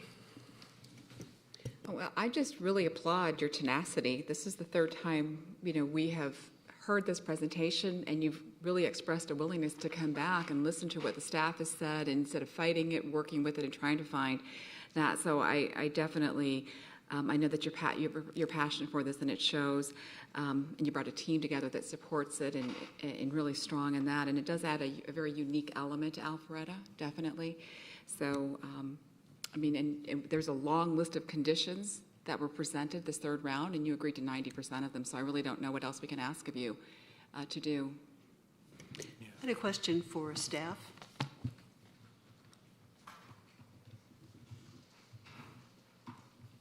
Michael, do you think you could share with us a little bit more about what was behind the recommendation for 60 rooms? So the 60 rooms is consistent with what the applicant requested in 2018. At that time, the condition for the 60 hotel rooms, the applicant actually committed themselves to a luxury boutique or similar to the St. Regis Hotel. So this time, the reason why we did not recommend the full 100 rooms, which there are available rooms within the North Winds Master Plan, is that the applicant did not commit themselves to that similar type hotel. And we didn't have any kind of information on the amenities that would be within that hotel. Michael, you're up here if you don't mind. You mind go ahead and pull up the 2018 approval that you have, that grid that you kind of had with all the square footage. Obviously, we're all weighing up here. There's a lot more density, a lot more the request now, just like we did months ago, compared to 2018 is substantial. Obviously, staff is supporting a recommendation for the case tonight. A lot of this is a significant increase in density. Do you mind telling us a little bit what the thought process with the city was of engaging, obviously, the approval between 2018 and the current proposal, why you felt comfortable with it? We feel comfortable with it because the North Winds Master Plan the original North Winds Master Plan made reference to a non-residential non-residential density of 40,000 square foot per acre. So that's why we reference that in the conditions. As you can see, the applicant's approval, so this is what the property is currently approved for. This represents the 2018 approval. This is their current proposal. So the amount of non-residential density has been increased quite a bit since 18, but we felt like there was a middle ground between the 18 proposal and what's being currently proposed. And I think the North Winds Master Plan development and regulations led us to the conditions that you see before you. Thank you. I just want to say that I feel really honored to have this project in Alpharetta. I just think that it's something that is really needed, and that to choose Alpharetta over all the other places in the United States, it makes me feel really good. And I think that the way that you have explained your response to the conditions makes it pretty clear that you are, excuse me, in compliance with the recommendations. And so I would be in favor of approving the plan with your recommendation changes. So with that being said, I would like to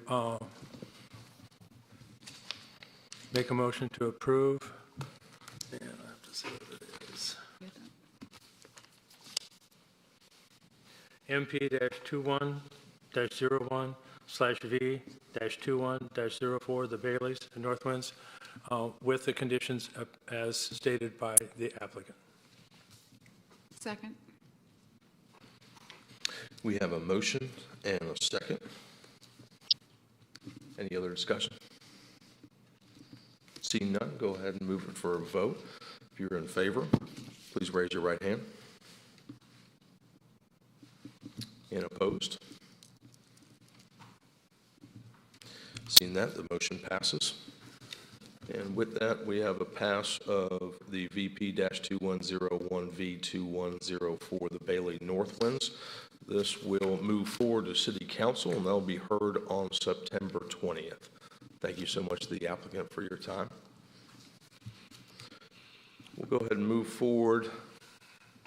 Well, let me ask the commissioners, would you like to take a bio break real quick, and we'll do that. So if you don't mind, we'll go ahead and take a 5-minute break, and we'll be right back to you.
Okay, we're going to go ahead and call the meeting back to order. Thank you, everyone, for your patience during that break. Looking at the agenda, I want to go ahead and go to Z-21-07-V2124236, 244 North Main Street, which will be presented by Mr. Woodman tonight.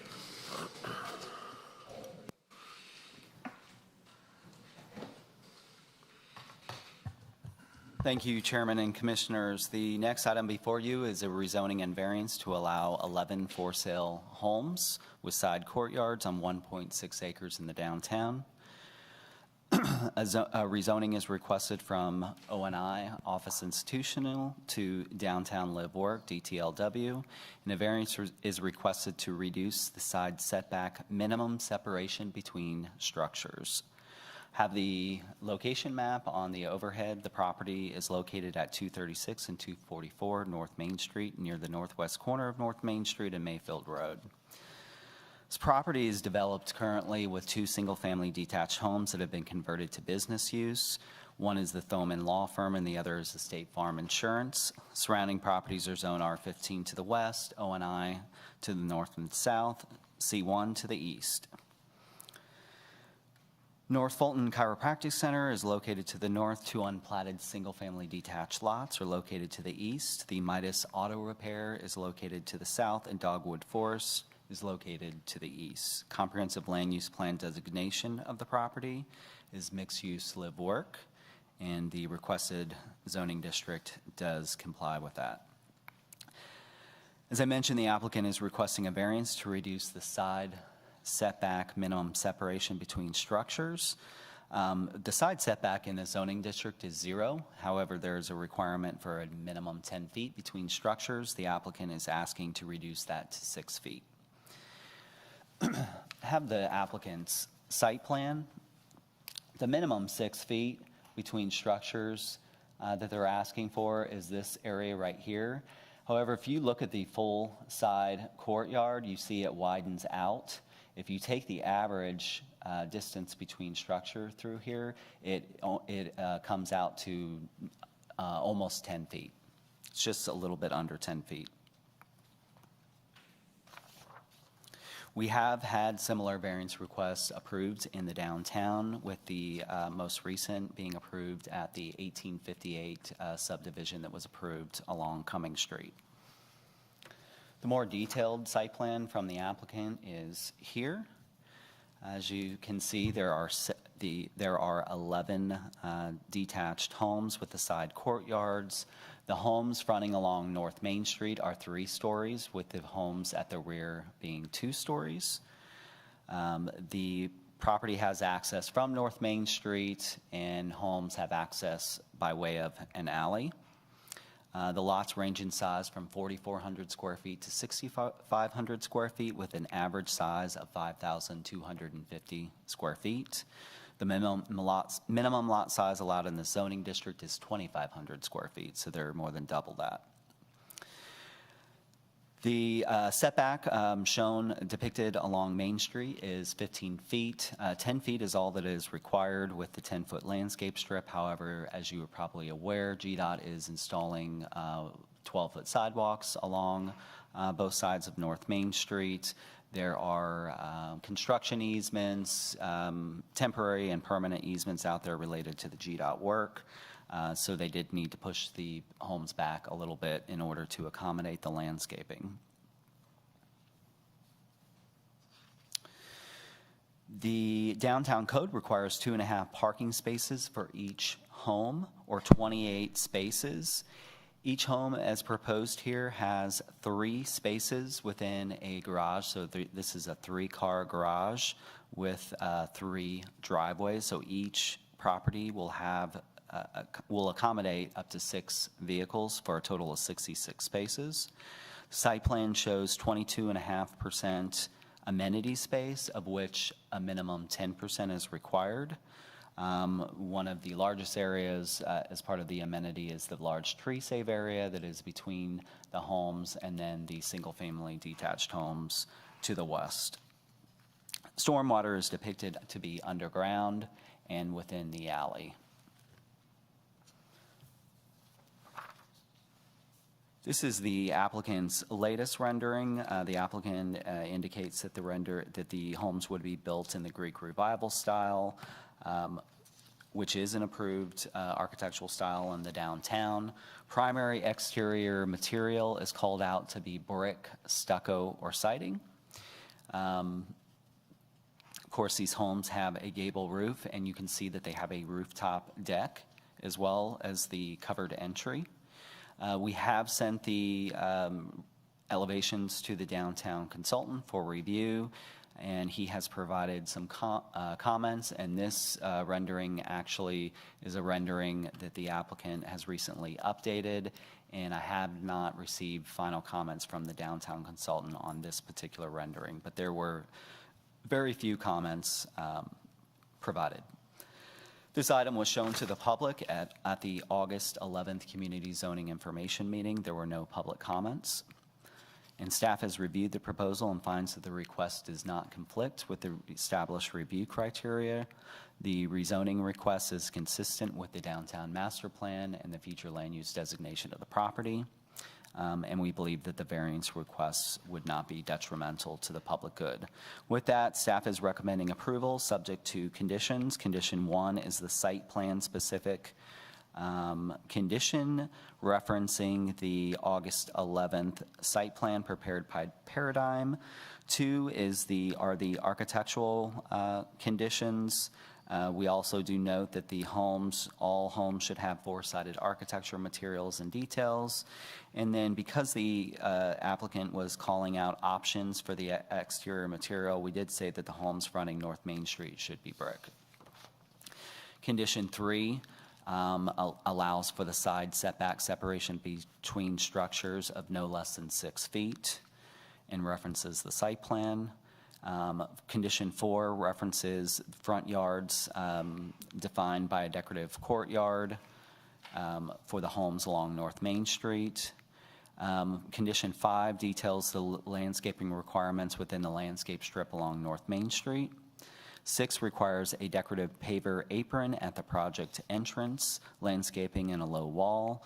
17 deals with the amenity areas, so there is amenity requirement on this property, not civic space. Civic space is open to public. Amenity is meant for private use, so this is just the amenity areas. 8 requires creeping vines be planted on retaining or low walls. 9 conditions the tree save shown at the rear of the property. 10 requires the 5-foot landscape strips required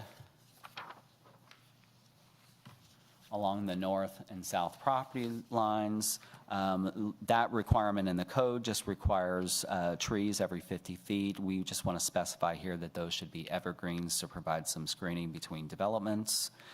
11 deals with the requirement for a 10-foot landscape strip along the rear property line. So again, this is a tree save area, so the condition specifically calls out planted where sparse. 12 is, condition number 12 deals with fences and walls visible from the public right-of-way, making those decorative and not allowing any unfinished wood fences or decks. 13 is a fire marshal condition. 14 addresses the stormwater management facilities that are underground within the alley area. 15 requires garbage pickup from within the development, so not along North Main Street. And condition 16 is the typical residential subdivision condition restricting the development to no more than 10% rented units. And that concludes the presentation. If you have questions, I'm happy to answer those. Any questions from the board? Yeah, Michael, just for clarification, because I think the drawing that was in our package was a little different than the one you've showed here. So the variance they're requesting between the buildings is 6 feet, but the north and south setbacks remain at 10 from the property. Just double checking, because. So the variance request is They would meet the 10-foot from any structures on the property to the north or the property to the south. Property to the south actually has a 25-foot buffer before that actual Midas auto repair building is. So the 6 foot, the reduction down to 6 foot is between these structures on the property. Okay, thank you. Yeah. Michael, I have a question about on North Main Street, the master plan calls for residential and office along there. And do we have any kind of vision about what kind of mix that's going to be? Or is it going to be a hodgepodge? Will there be like, some houses and then, office right next door and then more houses mixed up? Or are we going to try and keep one area more residential and then more office in other areas? Or have we made that kind of determination? Sure. So the future land use identifies what appropriate zoning districts would be along this corridor. And from Mayfield south, that future land use designation is mixed use, which allows for the use of downtown mixed use, which is more intense and different from downtown live work. From Mayfield north on Main Street, the future land use is mixed use live work, which allows for the downtown live work. Downtown live work allows residential and office combined in a development together, or you can do office by itself or residential by itself. It represents a less intense zoning district. So as you move from the core of the downtown at Milton Avenue and Main Street, and as you move north and out, or east and west, as you move out from the core, the intensities are supposed to lower down. So yes, we do have, what you will see on North Main Street is as you move from Milton Avenue north along Main Street, you will go from the central business district, where you can have downtown core, which is the most intense zoning, to the mixed use area, which is a little bit less intense. It allows for more commercial, office, and residential. And then once you get past Mayfield, it's less intense and it goes to just residential and office. So we don't really have a vision about how these things should be laid out, whether we should have, more office or more residential. It's kind of whatever comes in, whatever somebody proposes. Yeah, I mean, just for example, the mixed-use live-work area, the other area that we have in the downtown is Thompson Street. So Thompson Street also allows for downtown live-work zoning. And what we have seen is that most of Thompson Street has rezoned to DTLW for residential developments. Yeah. And office just was not desirable or has not been seen as desirable by developers along that section. So there was flexibility purposely allowed within those zoning districts. So we never really had an envision that this property would be office, this one would be residential, this one would be a mix of those two. Okay. It's a great question because Michael and I had a long conversation about this, kind of talking about, it says mixed use, but the reality of it is it can be singular in use, but it just kind of has that broad nature of depending upon the applicant at that time. Just kind of let it kind of mature itself. So I have a quick question, Michael. On when you showed the comprehensive plan at the beginning of the meeting, one of the goals, one of the strategies was to kind of avoid or mitigate that incompatible redevelopment infill. I think that was what it was, about not taking down some of these homes and basically putting up McMansions, which they've kind of done all over inside the city. So is this in line with that? I mean, I know that property. I know I know they're businesses, but there's just two little single-family homes on a very big piece of property. Now we're adding these 11. Does that go against the strategic goals of incompatible fill? Yeah, I don't believe that this plan does. So I think that if we were in one of the outlying existing neighborhoods near the downtown, that's where we're really seeing the type of incompatible development where you have the one-story ranch-style home. Someone comes in, buys that, and puts up a 3-story, much larger footprint home that is completely different than the rest of that particular neighborhood. Here, I believe that what they're asking for is not incompatible with the surrounding There's really development. there's not really any other residential in that area other than what backs up. Yeah, there are residents, single lots, 2 single lots behind this particular all. area, but I don't believe that this would represent an incompatible development Okay. to those. Actually, the lots behind this were much smaller homes that have since been redeveloped into much larger homes, is what you've seen that Yep, along Canton Street. along Canton, yes. Okay, thank you. I think it brings up a great point to kind of toss it back to staff, maybe to kind of take a look at the load survey. If the whole entire street got redeveloped into some kind of density like this, what would be the issues that might arise from that? I think it's a valid point. Well, thank you for your presentation. With that, we'll invite the applicant to come up.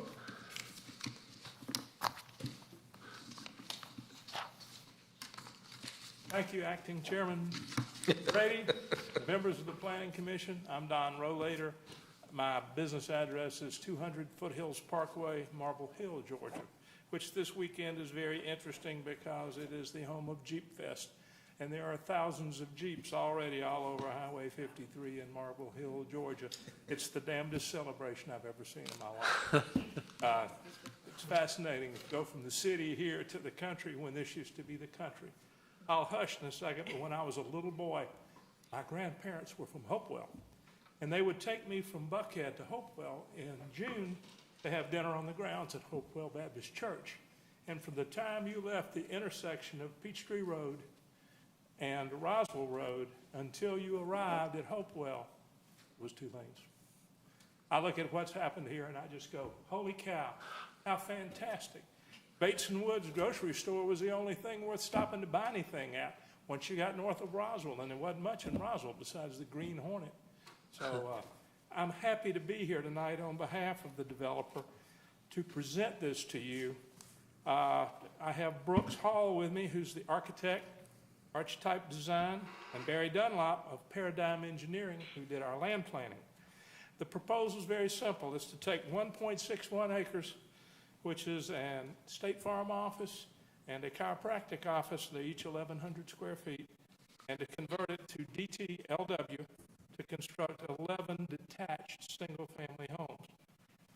The property is presently home to 2 businesses, has been for years and years. I feel sure that those were originally residences, 1958, 1960. That's looked like about when they were built. There's one variance requested, and that is to reduce the distance between structures. And that is the thing I'm most excited about. I believe this is the first time in the city that we have had these side-facing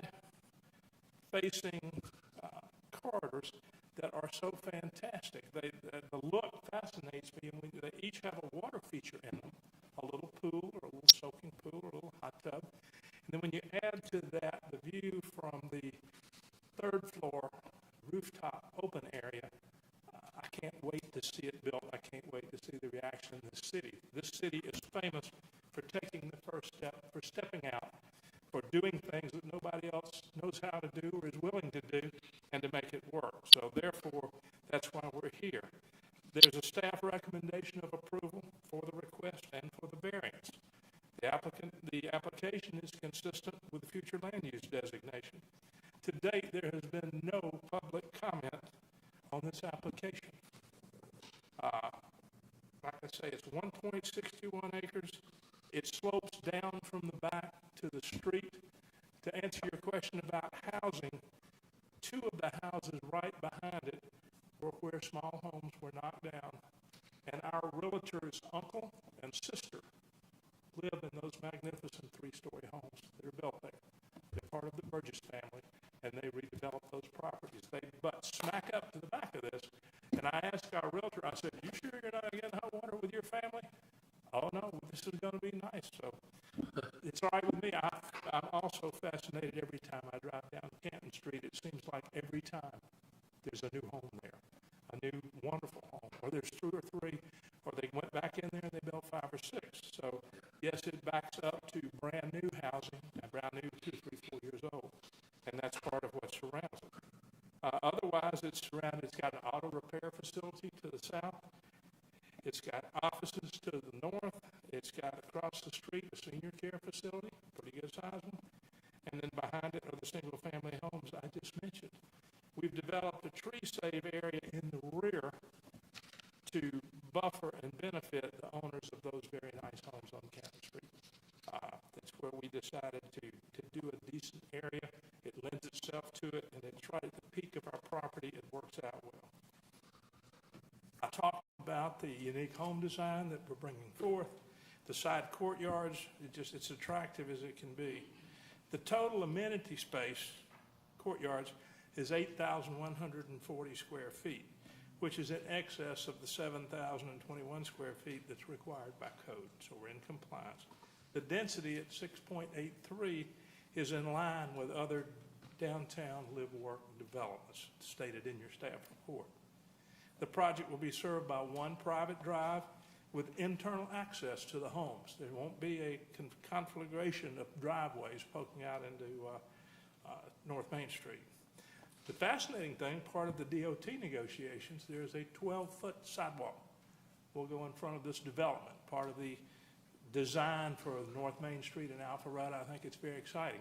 You can put a lot of people, a lot of baby buggies, and a lot of bicycles on 12 feet. Basically, that enhances downtown accessibility and walkability. Brooks Hall will address you and describe the project in a little more detail because he designed it. He'll also address our comments to the staff conditions. He has substantial experience in downtown Alpharetta, and I look forward to his presentation. Feel free to ask him or me any questions that you have as he wraps up his presentation. At this point, I'd like to turn it over to Brooks for his presentation. If you have any preliminary questions you'd like to ask before that, please let us know. Thank you. I'm lazier than Don is, so I'm going to sit down. My name is Brooks Hall. Archetype Design. Business address is 1827 Powers Ferry Road in Atlanta. Appreciate your time, and thank you for having me today. Can you make this thing work? Thank you. As Don said, well, let me start with this. The first thing that I did when I looked at this site is I called up Michael. And I said, Michael, what do you want on this site? What does the city of Alpharetta want on this site? And we talked through some kind of the general zonings and things that were available, and we discussed the future designation and what was permissible there and what would be a good product, what is currently not being offered to buyers in the city. And we came up with this side courtyard. Well, the design team and developer came up with this concept in which you have some density for these single-family detached homes, but you're using the side yard, and that little 6 feet is part of the guy next door or the lady next door's home, and it increases the size of the little courtyard between the buildings. So these courtyards, and I've got some different images here.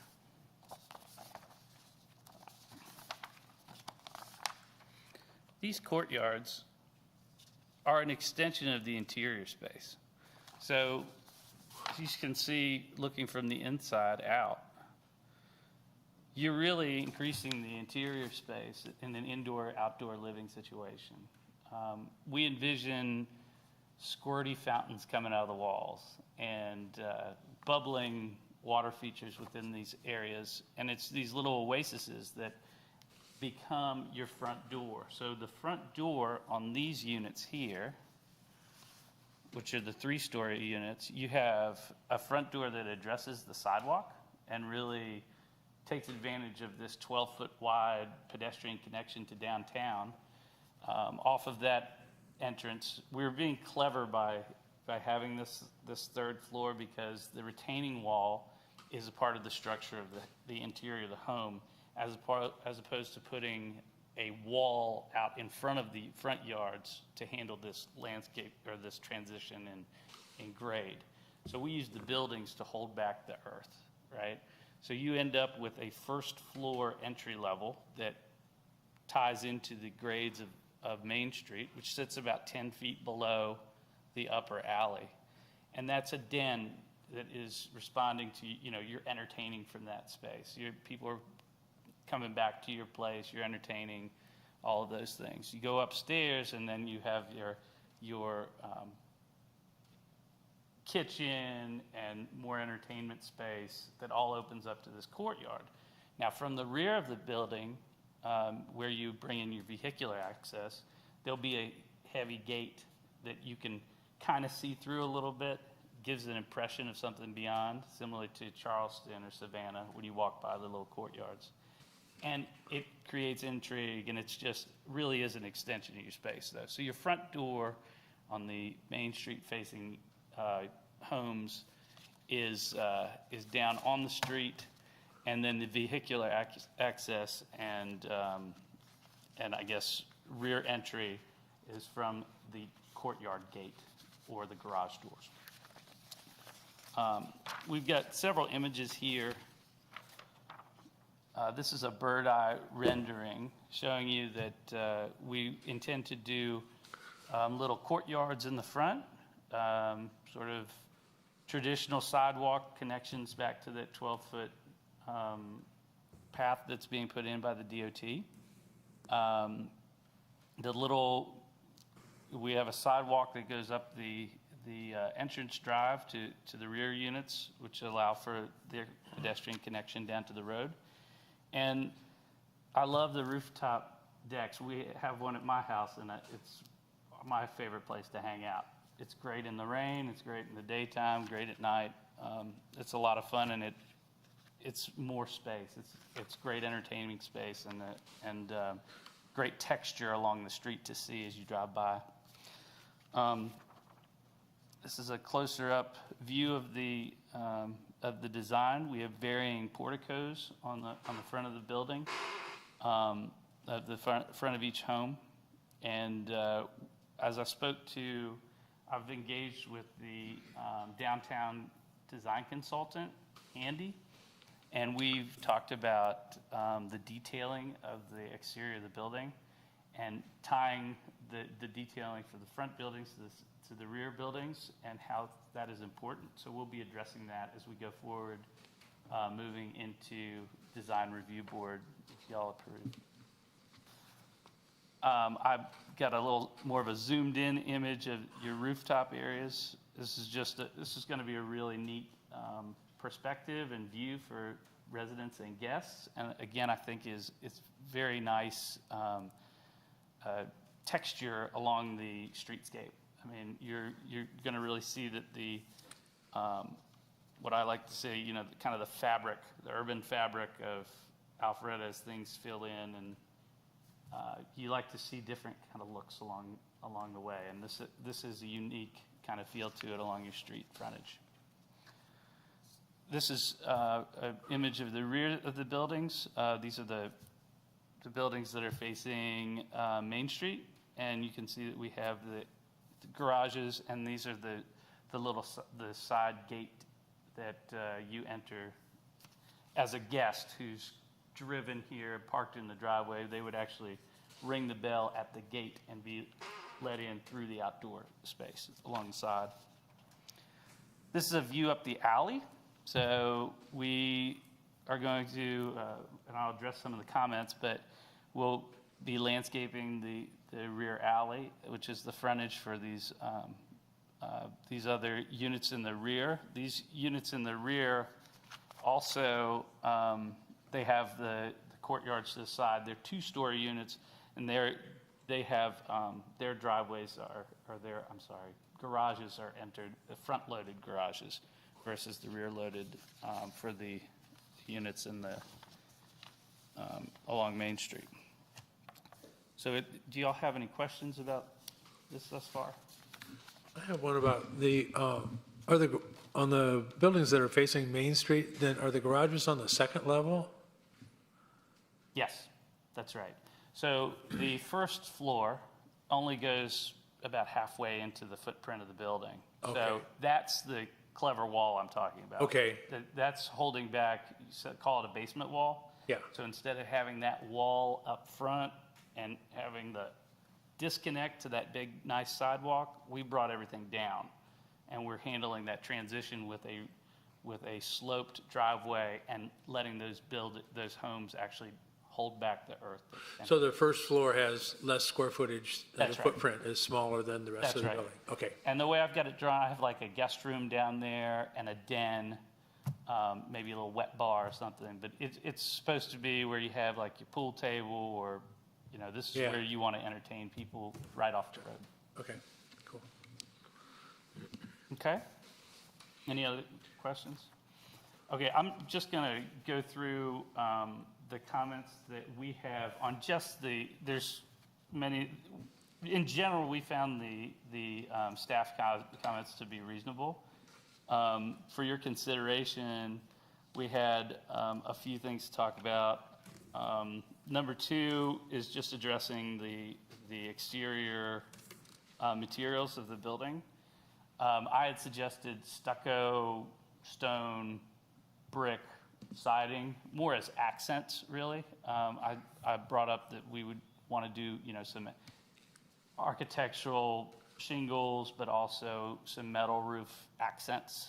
So just in general, this comment or condition, it didn't give me that design flexibility to have those accent pieces, which I think are important to have in our toolbox.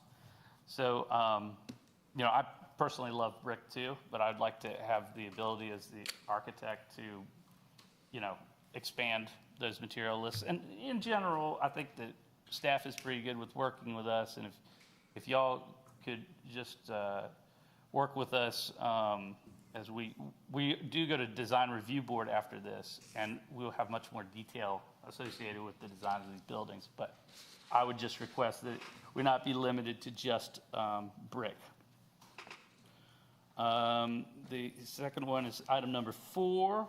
Homes along North Main Street have a front yard defined by a decorative front courtyard as depicted in submitted rendering with final approval by staff. Courtyards shall not encroach into the required 10-foot landscape strip. Staff and we have discussed this with staff. We've got an interesting condition along that side, given that the 12-foot sidewalk that the DOT's put in, it's encroaching even further into it, and we're enjoying the benefits of that. We would just say that we want some of those courtyards, those front courtyards, to be able to go into that landscape strip, and we will bring those elements from the landscape strip into those courtyards where necessary to maintain it. In other words, we may have a wall and fence structure that goes into that landscape strip, but it would still accommodate those landscaping needs. So I don't know how to abbreviate that. I'm sorry for the long-winded explanation. 6, project entrance shall include a decorative pavement. We don't have a problem with that, except the low wall. There's a request for or a condition for a low wall. I just don't know what that is. So we just want to understand what that is, and I don't know that it should necessarily be a requirement. I apologize, just for one second. So number 4, what is your suggestion? What is your recommendation in number 4? Because I don't think you ever, we have 10-foot landscape strips, pretty descriptive, right? These are the things we're looking at. Are you asking for that 10 feet to be reduced to a certain number? I want the 10-foot landscape strip to be, I want the walled and fenced areas. Is that the courtyard? The courtyard, the front courtyard areas, as I'm showing here, I want this to be able to go into that landscape strip, and we would still have, the necessary trees or whatever. The site,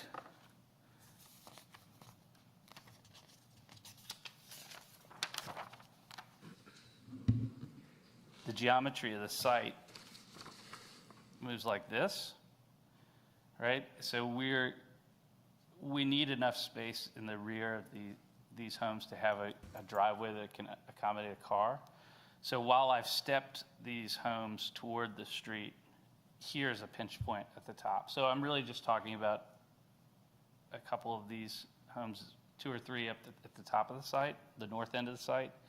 And again, we just think that those front courtyards are attractive, and you know, it provides some separation from the sidewalks and very public space. So we'd like to be able to put our courtyards into that landscape strip. Next, number 7, the amenity areas shall be developed as with decorative landscape, hardscape, low walls, etc. I think Michael did a good job of clarifying that. We were just concerned that we weren't being required to put a public amenity space because one is not required for a development of this size. So I think that that's a non-issue.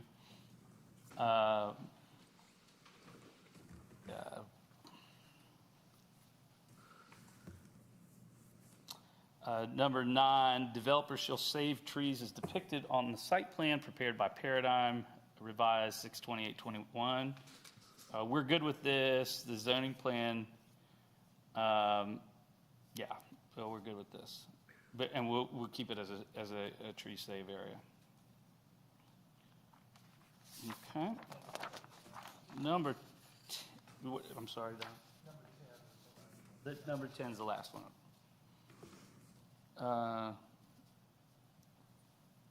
5-foot landscape strips along the north and south property lines shall be planted with evergreens.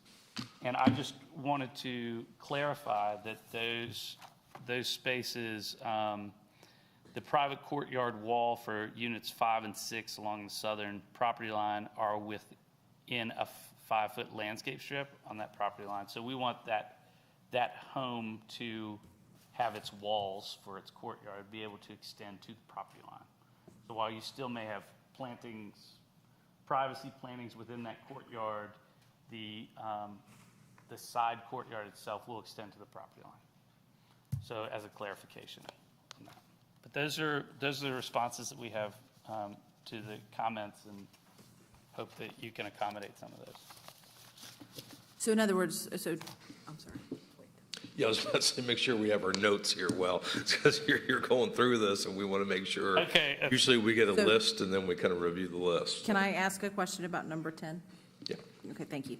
So that 5-foot landscape strip, so in the areas where there's not a courtyard, you do plan to meet that requirement? That's right.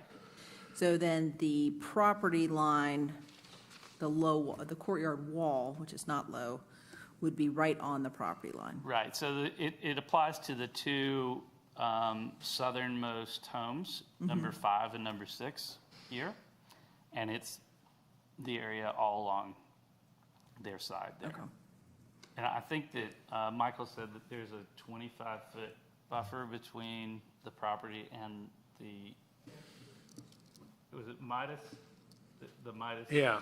So there is a buffer there in addition to that, and this would just be like having a fence around a property. I mean, it's a courtyard wall, but for privacy's sake, that wall is accommodating that, replacing the vegetation. Any other questions from the board? Seeing none? Sorry, closing comments? I just suggest it may be beneficial to you in your consideration to let staff respond to our comments. If that suits staff and you, that may speed things along. Other than that, we'll reserve time for rebuttal and we're done. Yep, I'm going to go ahead and we're going to move forward to public comment. We'll come back to staff at the end of that. So thank you so much for your presentation. With that, we'll go ahead and open the floor for public comment. If there's anybody here that would like to speak in favor of the applicant's case tonight, please step forward.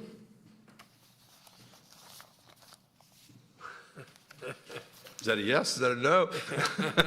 just we got a couple of hand signals, okay. Seeing none, I'd like to invite any members step forward that would, in opposition of the applicant. Seeing none, we'll go ahead and close out the public comment, and no need for rebuttal since there wasn't any comments. And we'll go ahead and close that down and shift to the board for any comments or an opportunity for a motion. I did have a question for staff.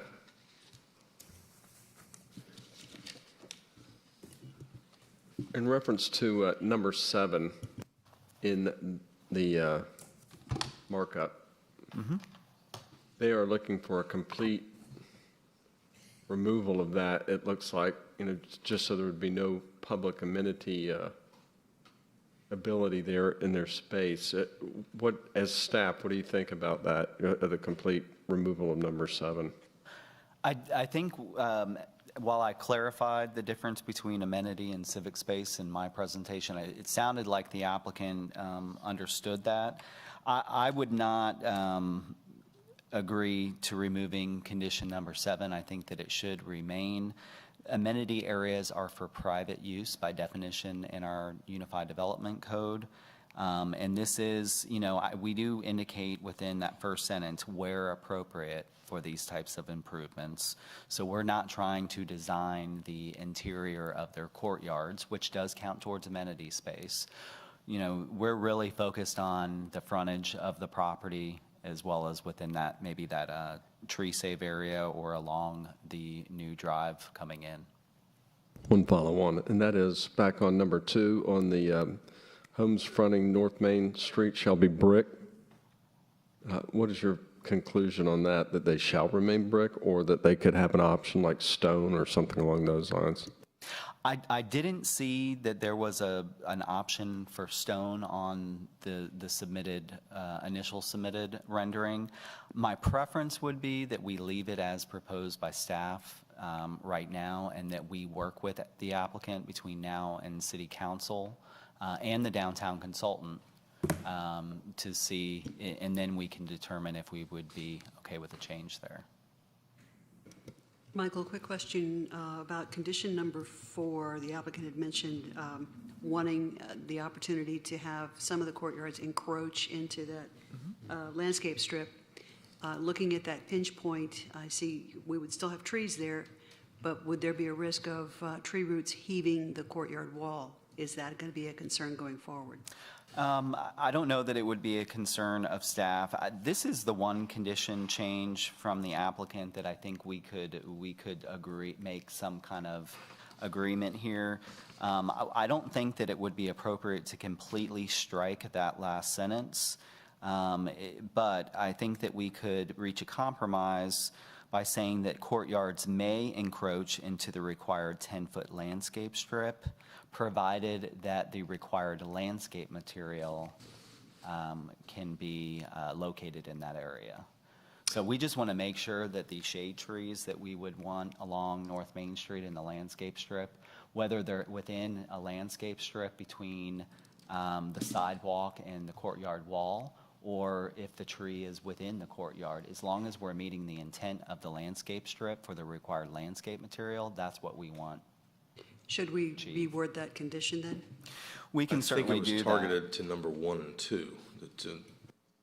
We could target it specifically just to number 1 and number 2, correct? I agree with what you're saying. I don't want to see all 10, whatever it is, 4 lots, all of a sudden have a wall that's, the intent is the first 2 on the north side. And so, I mean, I think we need it, no less than. No less than an amount of planning space, is that what you're referring to? Well, we could do it as no less than a planning space, but we can also look at the intent as units 1 and 2. Yeah. Because what we don't want to see happen, I don't think, is the courtyard wall or the front wall go all the way up to that front line. Yeah. I think that there's some unknowns here, and I think that we need to discuss and understand from the applicant how much space is available, how far the courtyard comes out from the front facade of the home, and how much actual planting space is left. We could either modify the last sentence. If we didn't want to modify that, I think our preference would be to just leave condition 4 as proposed by staff and allow us to work with the applicant before council. Or courtyards may encroach on the required 10-foot landscape strip as approved by staff. So, I mean. I think that would be reasonable. So that we have a dialogue. Sure. We want to have the nod from staff on it. But I think the intent for me specifically is that it's not everyone bumped out all of a sudden. but we do understand the pinch point. Yeah, and I think the terminology is as approved by staff is kind of a catch-all. Gives a little bit of flexibility, but allows them to approve that piece.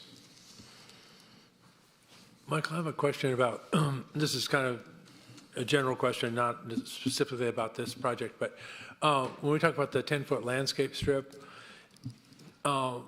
is GDOT going to be responsible for that? Is the city going to be responsible for that, or the property owners going to be responsible? And then how will that be determined? Will Design Review Board make a determination for each property about what kind of landscape will be there, or is it be some uniform plan?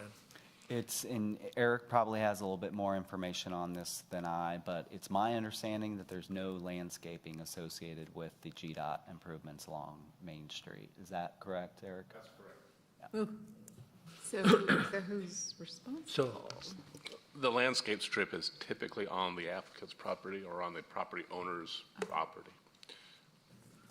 So will the property owners be able to landscape it the way they want to, or? I believe the downtown code does have some guidelines, but they can landscape it, within those guidelines. Okay.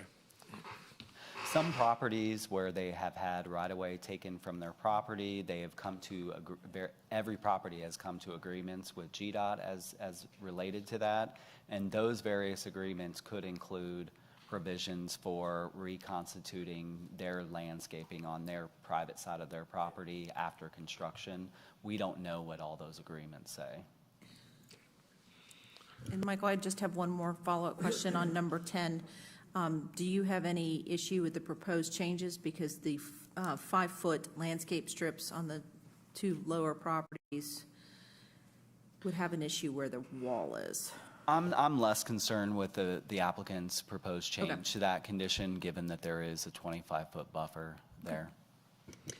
Following on that question, is that 25-foot buffer undisturbed?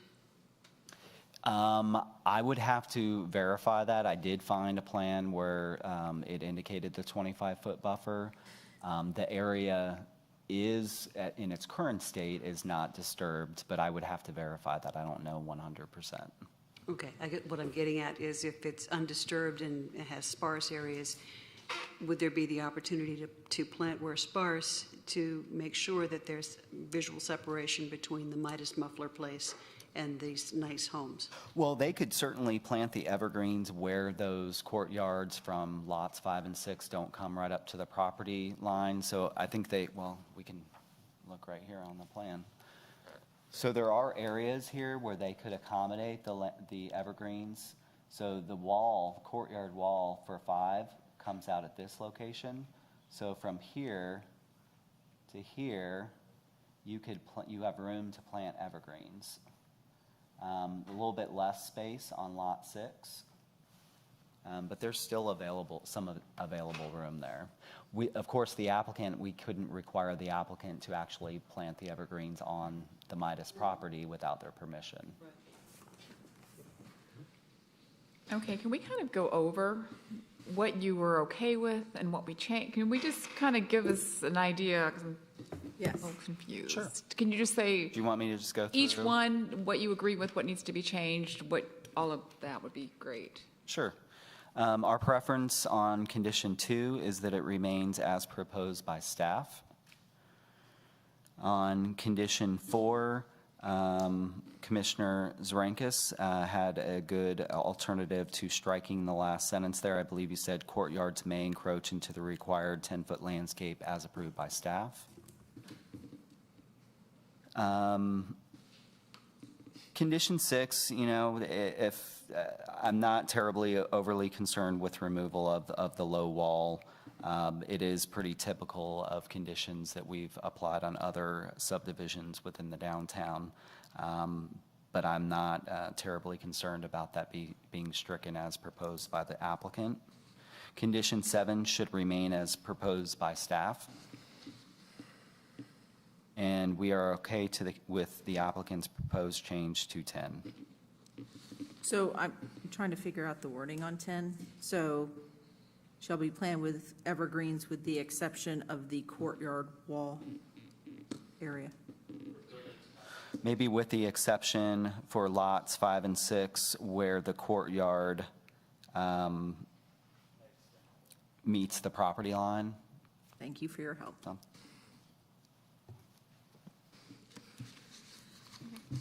Do we have a motion?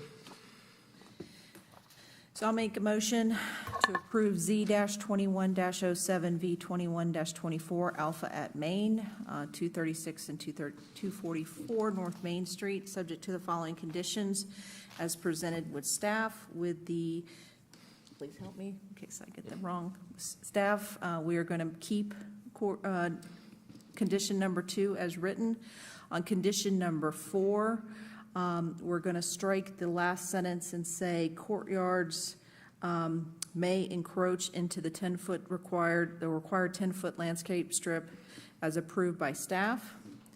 On condition number 6, we're going to strike and low wall and fix the grammar after that. On condition number 10, the 5-foot landscape strips along the north and south property lines shall be planted with evergreens, with the exception of lots 5 and 6 where the courtyards meet the property line. And 7 as proposed by staff. Yes, and 7 as proposed by staff. Thank you. I second. We have a motion and a second. Any further discussion? Seeing none, if you vote in favor, please raise your right hand. It's unanimous, and the motion passes. Thank you to the applicant for taking your time to come up tonight. Good luck on your project, and the City Council will hear your hearing on September 27th. Thank you very much. Absolutely. Next on the agenda tonight, we have Z-21-08, CU-21-11, Mayfair on Main, which is 217 South Main Street, which will be presented by Kathy Cook tonight. Thank you. The next item before you is shown to you on the screen, and the request, if approved, would allow for the construction of 24 for-sale townhomes on 1.82 acres in the downtown.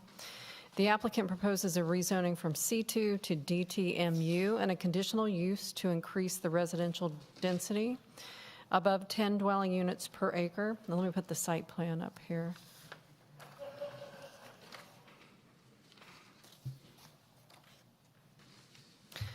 Property is located at 217 South Main Street at the northwest corner of the new intersection of South Main Street and DeVore Road. Of course, that construction that's going on in order to fix the alignment of DeVore. The properties were previously developed and used for a strip shopping center and a dance school. The comprehensive land use plan designation for the property is mixed use, which allows the proposed townhomes.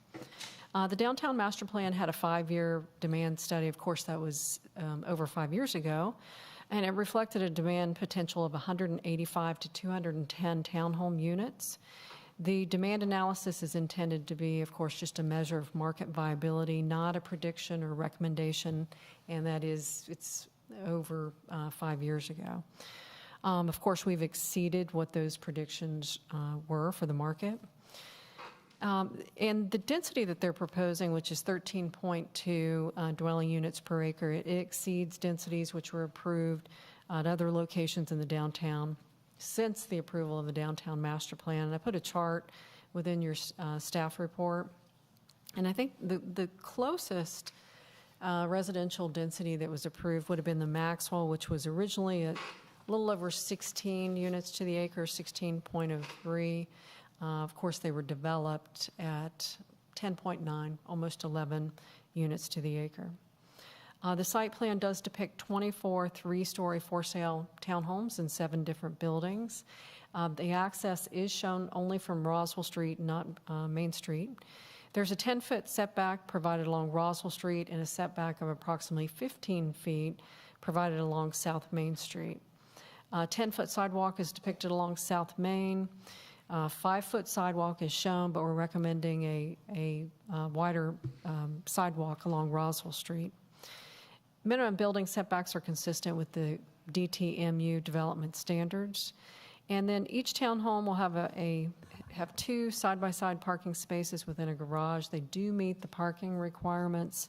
I think 103 spaces are provided on the site plan, which meets the parking requirements. Site plans depicts a little over 24,000 square feet of amenity space that's here within the proposed development.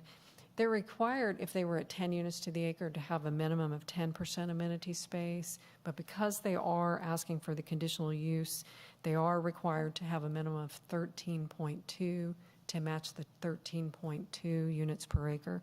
So they exceed that at 30% amenity space. There are 7 specimen trees on the property consisting primarily of hardwoods.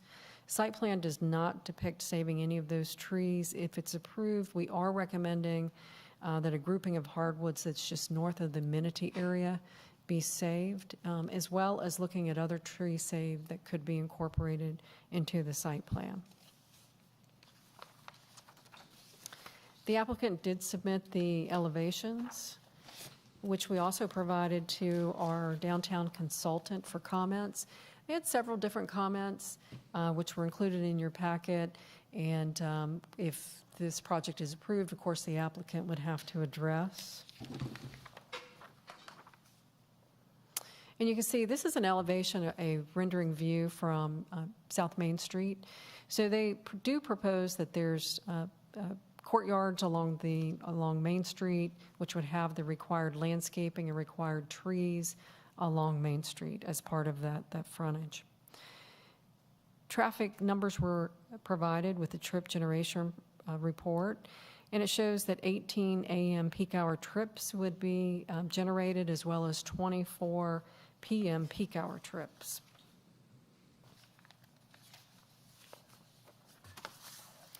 Staff reviewed the applicant's proposal and found that the request for rezoning and conditional use does not conflict with the established review criteria. The zoning proposal is consistent with the vision of the downtown master plan and comprehensive land use plan designation for the property. If approved, the site layout should be revised to meet the downtown overlay streetscape requirements along Roswell Street and the new internal street. So you'll see that our recommended conditions address meeting those standards. The recommendation is to approve the request with several conditions. Number 1, approximately 1.82 acres shall be zoned DTMU, developed substantially similar to the site plan prepared, dated 6/29/2021, except for modifications required to comply with the conditions below. However, lot yield depicted is not guaranteed and subject to meeting all city code requirements and conditions of zoning. 2, deals with the architecture. 3, the density. 4, the building height shall be limited to no more than 3 stories with the rooftop deck as they presented. 5, lots shall have a front yard defined by a courtyard as depicted in the submitted renderings. 6, deals with the streetscape and the widths. 7, developer shall extend Roswell Street sidewalk to the south to tie into the new intersection at DeVore Road and Roswell Street. Off-site improvements shall be eligible for road impact fee credits. So any sidewalk they build off of their property would be eligible for those impact fee credits. New internal streets shall meet the downtown overlay local street residential streetscape standards. And 9, interparcel access shall be required to the north as approved by staff. And 10 deals with the landscape strips. 11, the project entrance shall include a decorative paver, apron, landscaping, and low wall. 12, the amenity areas. 13, requirement for the creeping vines on the low walls. 14, a developer shall save hardwood tree grouping directly north of central amenity area and shall make reasonable efforts to save additional trees of quality and/or tree groupings as approved by staff. And 15, 5-foot landscape strips along the north and south property lines shall be planted with evergreens. 16 deals with the fences and walls that are visible. 17, fire access shall meet the fire code. 18 deals with the stormwater management facilities. They shall be provided on an independent lot and shall not impede access to homes with final approval by staff. And I didn't note that earlier, but it's shown with under the amenity area, which would be fine with final approval of the hydrology study. 19, garbage pickup shall be from within the development. And 20, impact fee credits may be given for off-site work on remnant right-of-way to improve with landscape and/or hardscape as approved by staff. And I didn't clarify where that is. That's here. This is that remnant right-of-way. And here's the extension of DeVore Road. And 21, no more than 10% of the residential units shall be permitted to be rented as recorded in the HOA's declarations and covenants. And that concludes staff presentation. If you have any questions, I'll be glad to try to answer those. Thank you, Kathy. I got a question. I don't understand how downtown has 10 units per acre, right? I mean, that's our plan. That's what we have. That's a lot of density in a small area. And looking at all the comps here, we're now shifting to 13.2 per acre on this request. What does this do to set precedent for the next person that comes and says, okay, I mean, Thompson Street, 10.9, 10.1. I mean, I understand that little bit, but 30% more on such a density requirement. I'm worried about the precedent going forward for other applicants. Well, the code does allow applicants to request more than 10 with a conditional use. So each property, of course, has to be looked at on its own merits of where it's located. Because if you look at South Main Street, of course, that's a much denser area and than, say, on Thompson Street. And although on Thompson Street there are 10 units to the acre, I don't think that in that area that you will see an increase. Of course, people could request that, but I think you have to look at each individual property on its own merits. Also, aren't we just, as a result of looking at that 2040 horizon thing, weren't we talking about trying to increase density in the downtown as far as residential? Well, our existing comp plan had talked about residential density in the downtown, and of course, we're moving towards higher densities at North Point as a focus. But we set up the downtown master plan in 2015 to allow requests over 10 units to the acre where it makes sense. Any other questions? Sorry to go backwards on one thing. I'm just a little confused, because I went and looked, but because the DeVore Road, the new DeVore Road hasn't gone in, you know, like that whole parcel right there, is that just, you said something about green space? It is, but right now, we're not sure of ownership at this point, that if it's going to be retained by GDOT and actually be what's considered a remnant piece of right-of-way, or if the owner is going to maintain and keep this parcel. But this is a separate parcel, this triangle, than this site plan. So it's not attached to this project. You can see the actual property line here. Yeah. So who owns it?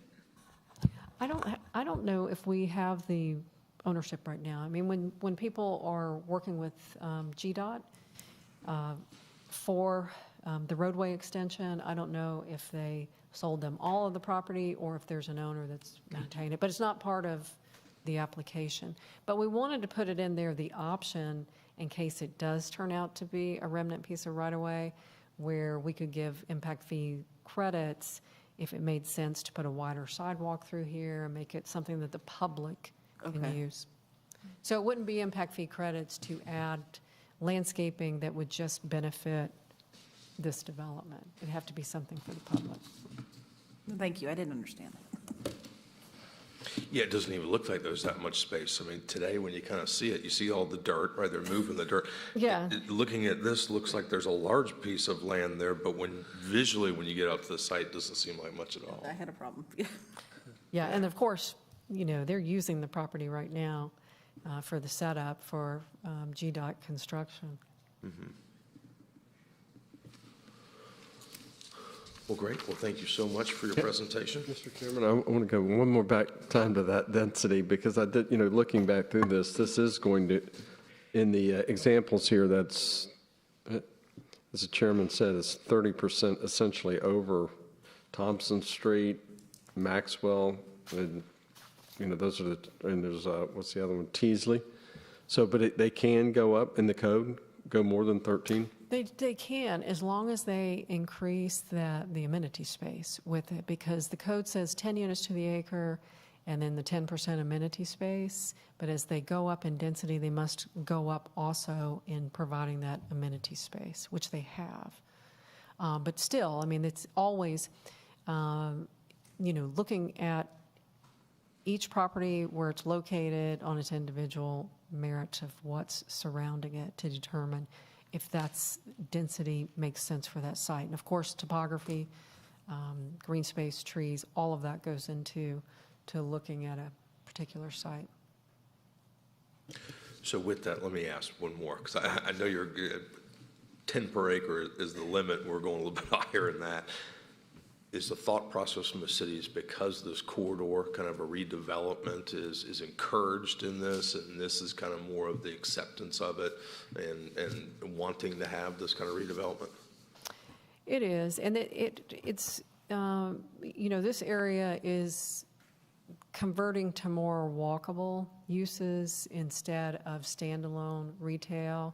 Of course, the previous use on the property, which was, it was just older retail. So you had a more. That's a blast. Yes. It was more auto-oriented, and so. And I'm not making a comparison between these two. I'm just saying that it is something that's, you did have standalone retail traditionally on South Main Street, and I think it is converting to a mix of residential, and you have a Dairy Queen, that's beside it. So you're going to have changes and a mix of standalone retail next to residential. And this is across from the park, too. I mean, on the backside here, of course, Wills Park has close proximity here. So it's, it's a great location next to the park on the backside. So, and Roswell Street's a little bit more of a quieter street compared to South Main. And then, of course, the Maxwell is across from this property. Thank you so much. Sure. Appreciate your presentation. At this time, we'll go ahead and ask the applicant to come forward and make a presentation.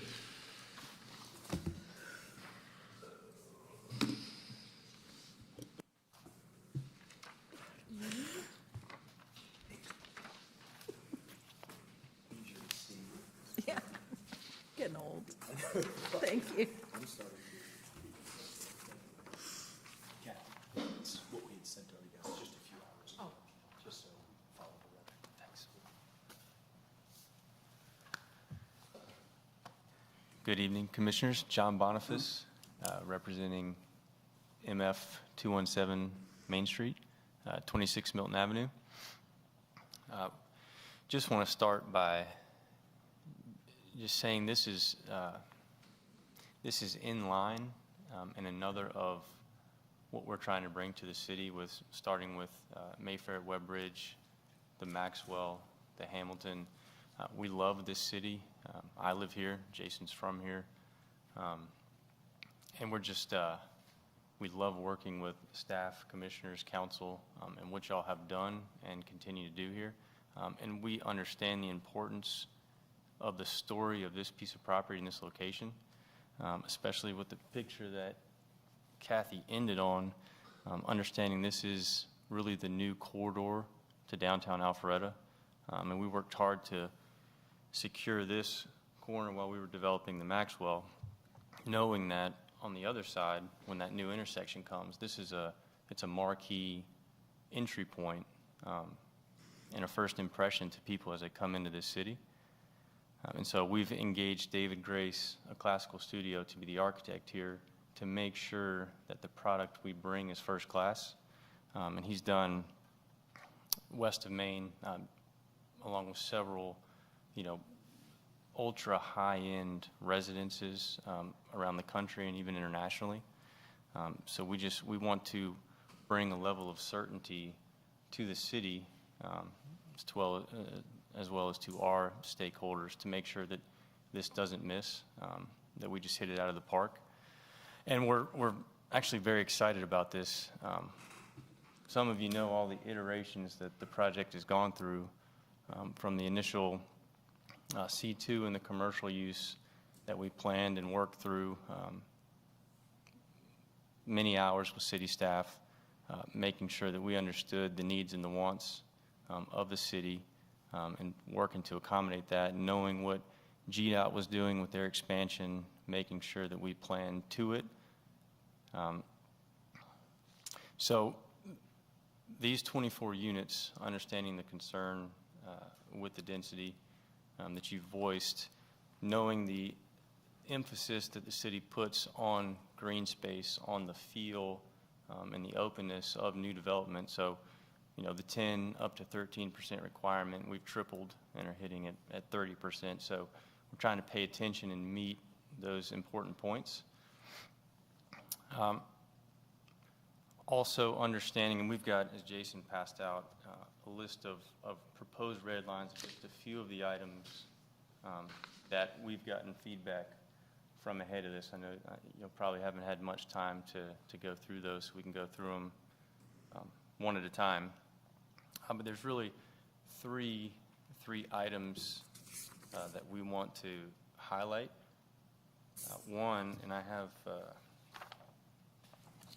have an exhibit here, and I think our friends before us kind of addressed this, the courtyard feature that we're really excited about and we think is a really important architectural and just feel component of these residences, being able to leverage the landscape strip and create that facade and aesthetic that we all want along Main Street, but also to create the experience, the ambiance, the feel that we know the residences are going to want when they come here. Second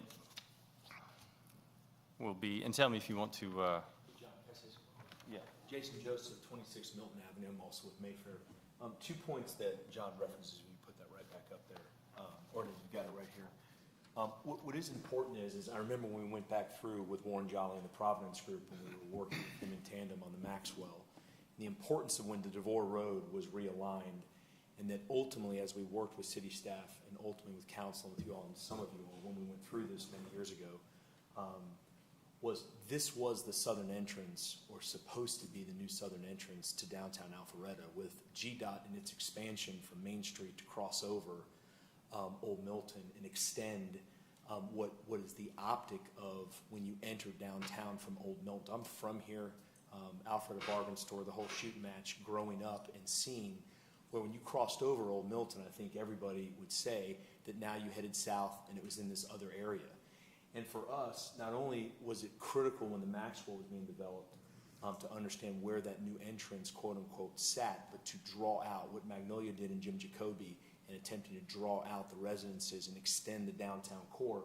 What's critical here is that density that sits there, it's a connection point from the Alpha Loop as it dovetails back through the Maxwell and then ultimately jumping Main Street and then ending up what we hope to be at some point into Wills Park. And so when you look at the remnant piece that was also addressed, we'd love nothing more than that to become a green space and ultimately an extension from the Alpha Loop crossing over Roswell Street and into that area.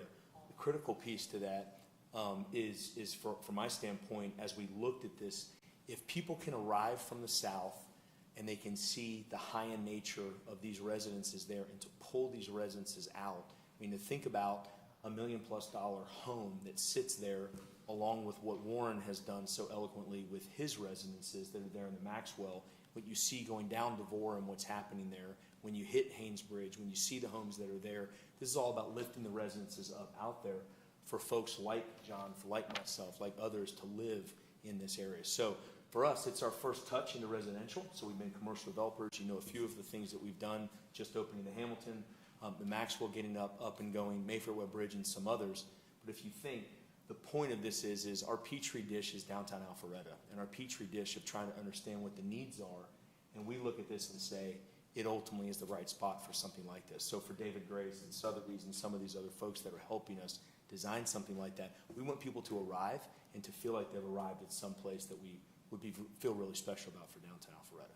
So this piece here, sorry for that long-winded exercise, but if you look at the piece, can you flip it to this one here, is purpose here is to create that city streetscape running down South Main, so that as people are walking, imagine the wall, imagine the gates, imagine those pieces as people walk by and they look into a courtyard. That courtyard should be an extension of what, just like the last applicant had, we want to plant things that are consistent with code. We want the tree lines that are running down.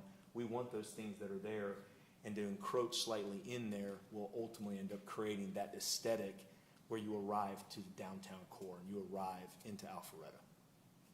Good job. Thank you.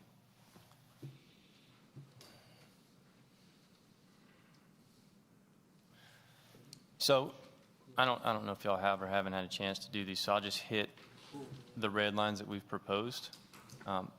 First, on number 3, we just wanted to clarify that 13.2 equated out to 24 units, just in line with our site plan. Number 5 speaks to the courtyard.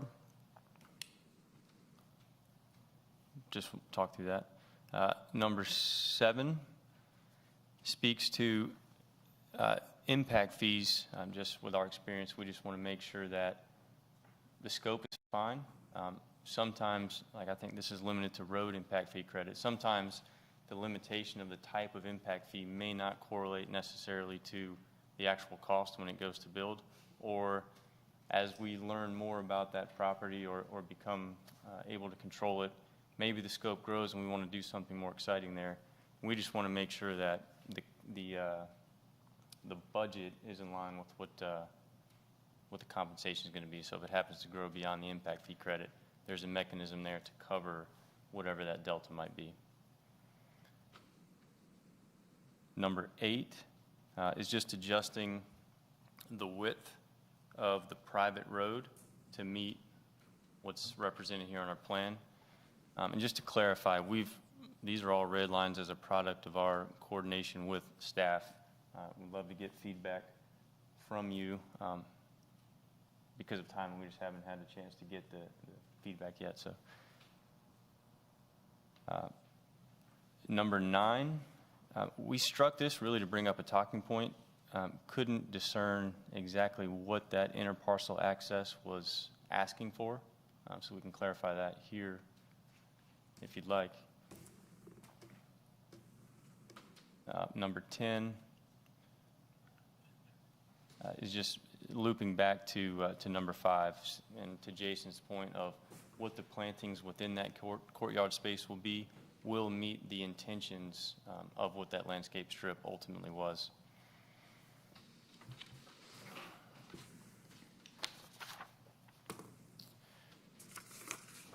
Number 18 is just clarifying that our intention is to have the underground detention isolated within that amenity area, not within any residential building pad or footprint, which we understood to be the intention of the comment. Just wanted to clarify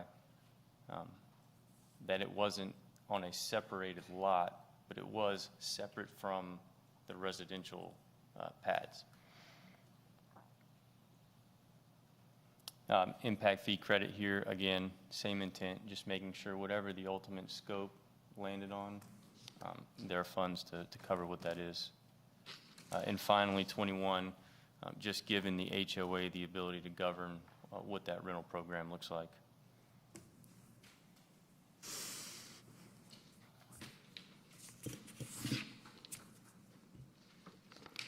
I have a question. So you cannot write that HOA into that. Is that just out of your hands, or are you just choosing not to do that? The intention here is that the HOA would establish the guidelines of the rental program for the homeowners. So the HOA would govern that, and if they feel it needs to be 15% or 5%, they've got the ability to determine what that is.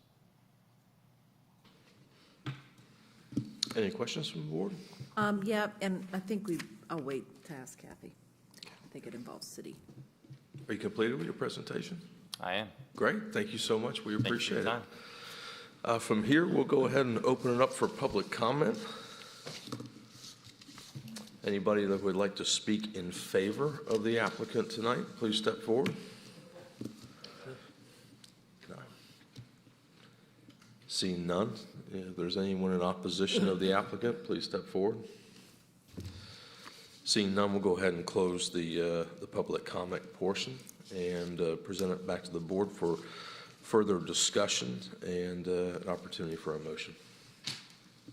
So Kathy, I do have a question about the number 8, the overlay local street standards. I'm just trying to understand if the 40 feet he mentioned in his markups. I apologize. Do you mind if we expand upon that? Because we have all of these. Do you mind kind of going through these? And I wanted to make sure staff comes up later on, because what we don't want to see is a negotiation between the applicant and staff. We want to just ask directly to the staff whether they concur or have any changes for that. I just don't understand. So I can go through these, the red line. So I'm okay, staff is okay with number 3, as well as 5, 7, and then also 8. So the code actually allows the transportation engineer to look at different widths that are needed along local streets, and he can make that determination to ask for a lower width. So in talking with the transportation engineer earlier today, he thought that the 40-foot right-of-way between the buildings at the main entrance was sufficient. Okay. And then on 9, we want to keep the interparcel access shall be required to the north. And of course, that's in case there's future redevelopment of the north, but you're just setting that up in case there is redevelopment to the north. And we were okay with 10. And 18,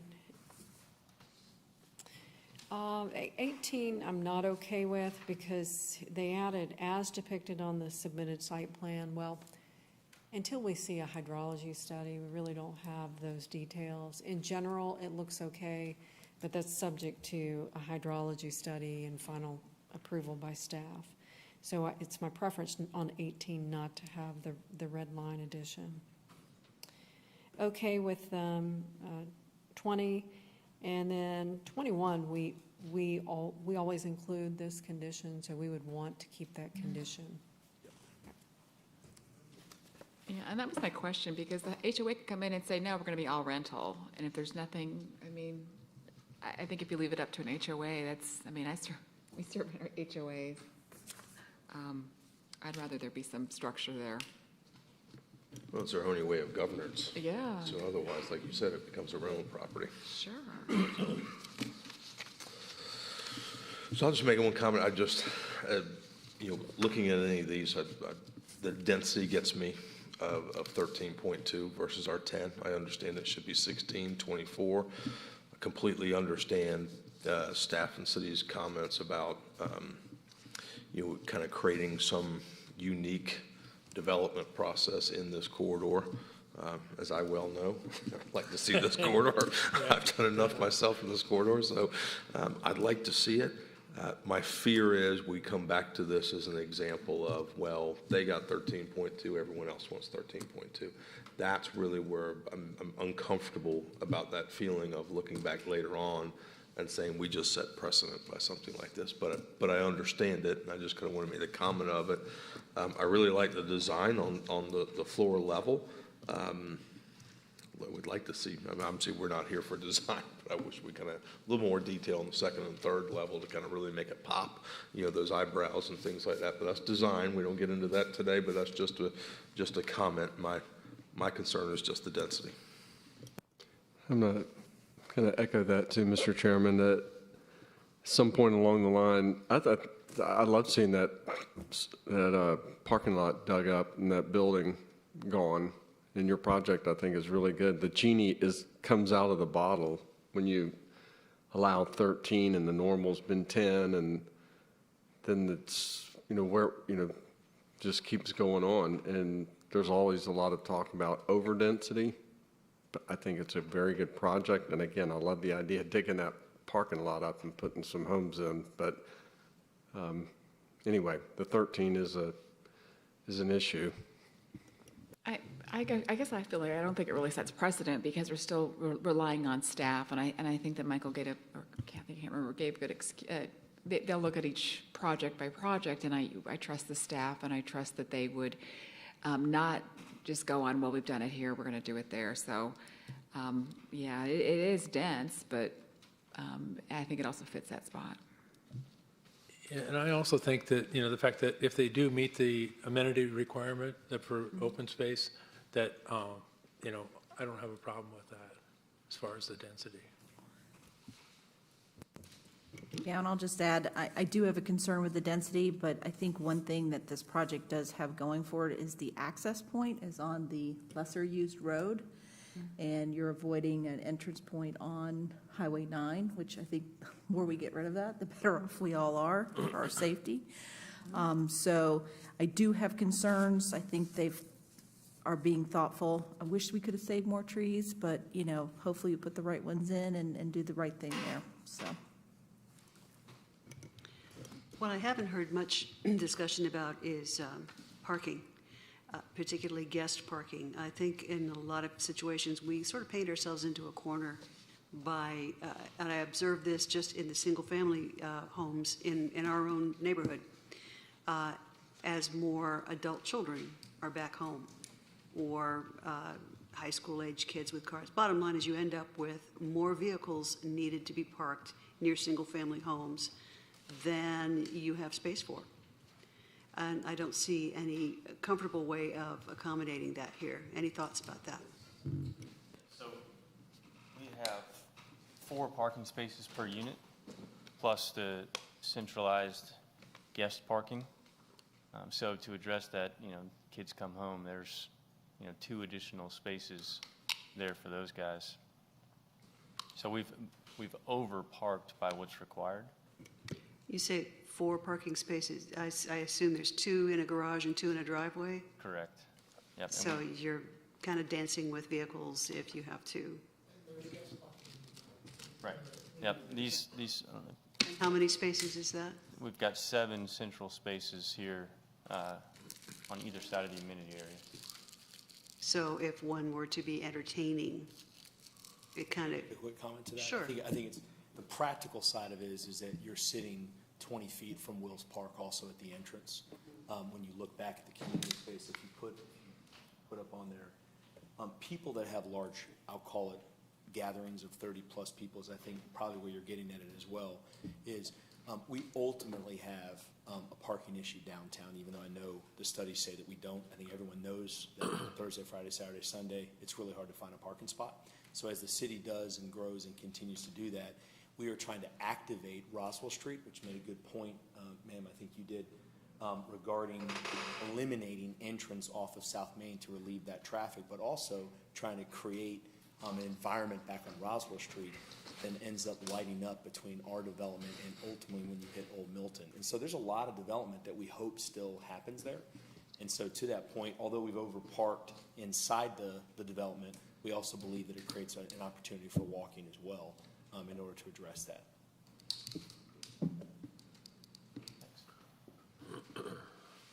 You have a motion?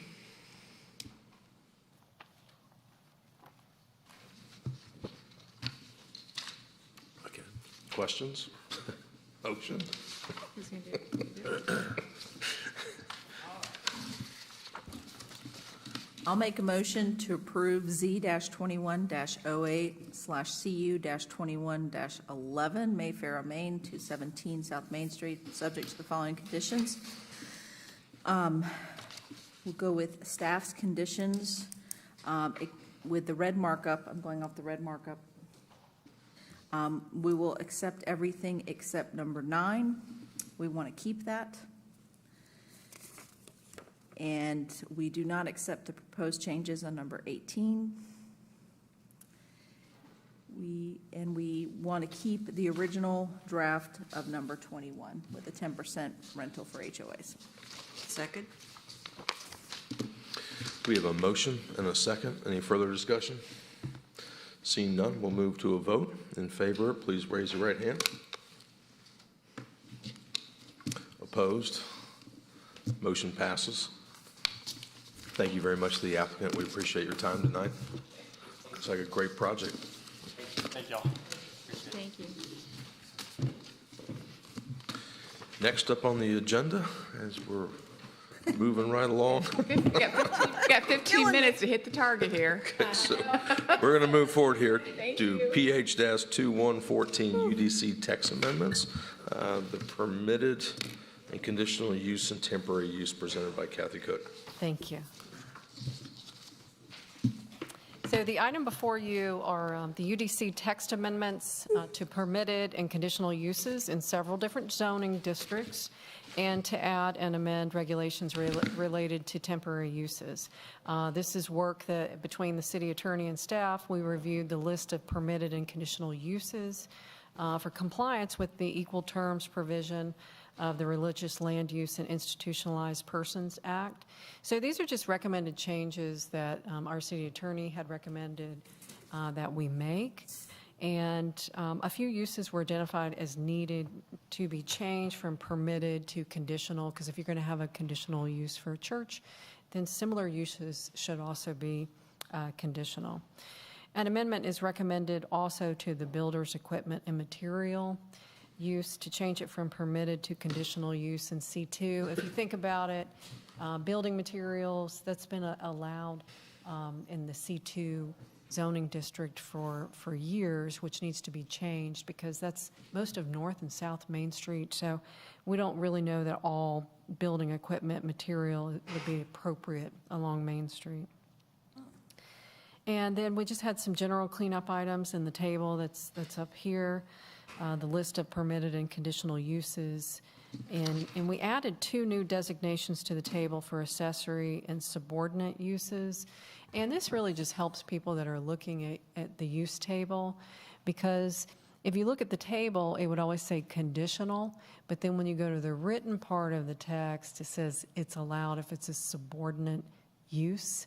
So, you know, people that may not, if they may just go to the table, this gives just them an additional piece of information, but really isn't changing anything. It's just additional information to let them know if it's accessory or subordinate. And then the other things that were just clean up is like we had junkyard that was listed as a separate use from a salvage yard, and we had automotive service listed separate from an automotive service station, so it's just general cleanup. We also have temporary uses subsection. I have that, made some changes so that we could allow seasonal events. And in the copy that you have, I do see that we have an error. We shouldn't have I, which says holiday events such as ice skating rinks, Christmas tree lightings, corn maze, haunted house, or similar events. We incorporated that into C when we talk about seasonal events, so we don't need it listed separately in I. So a lot of this is cleanup, but a lot of it is because we get requests for these special type of events, corn maze, haunted house, so we can make sure that we can allow these. And if there's any questions, I'll be glad to answer those. But most of this one is a lot of cleanup. Has there been a corn maze request?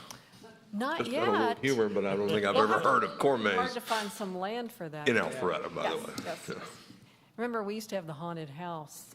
Now they're building the townhomes over there at North Point Drive. The corn maze is going by the Dairy Queen.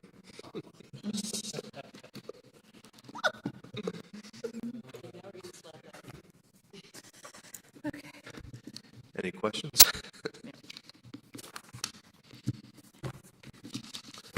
I'll make a motion. You ready? Yep, go for it. Make a motion to approve PH-21-14 UDC text amendments as presented by the lovely Ms. Cook. Thank you. We have a motion and a second. All in favor, please raise your right hand. Motion passes. Next on the agenda is PH-21-16 UDC text amendments, medical marijuana production and dispensary, presented by Kathy Cook. Thank you. This is in response to the state's recent selection of licensed medical marijuana producers. Staff proposes definitions of medical marijuana dispensary and production, as well as assigning uses to zoning districts within the Unified Development Code. We're proposing to allow medical cannabis or marijuana dispensary in light industrial zoning with approval of a conditional use. And of course, we set up some distance requirements that are really the same as some of the other distance requirements that we have within the UDC, such as smoke shop distance requirements. We also have those for spa services. So this isn't something new. We're just carrying over those distance requirements.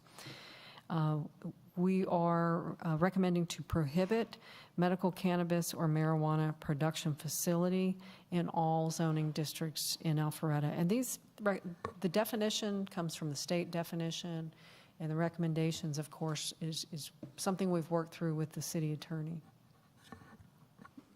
And I'll be glad to answer any questions that you may have. Kathy, I don't see any reference to a drive-through window. You didn't see any reference? No. Oh. So right now, it's allowed in light industrial, but not 2,000 feet from any of these things. Correct. So basically, where can they go? Do we have a lot of areas, or are we? It's fair. It's pretty limited with where they can go within light industrial. But without having a definition, we would have to determine what's the closest use that it's similar to within our code, and go through the Board of Zoning appeals to determine what this use is closest to. So it's best to put a definition in and assign. So do you have many applications coming in? We have a lot of requests, people looking, but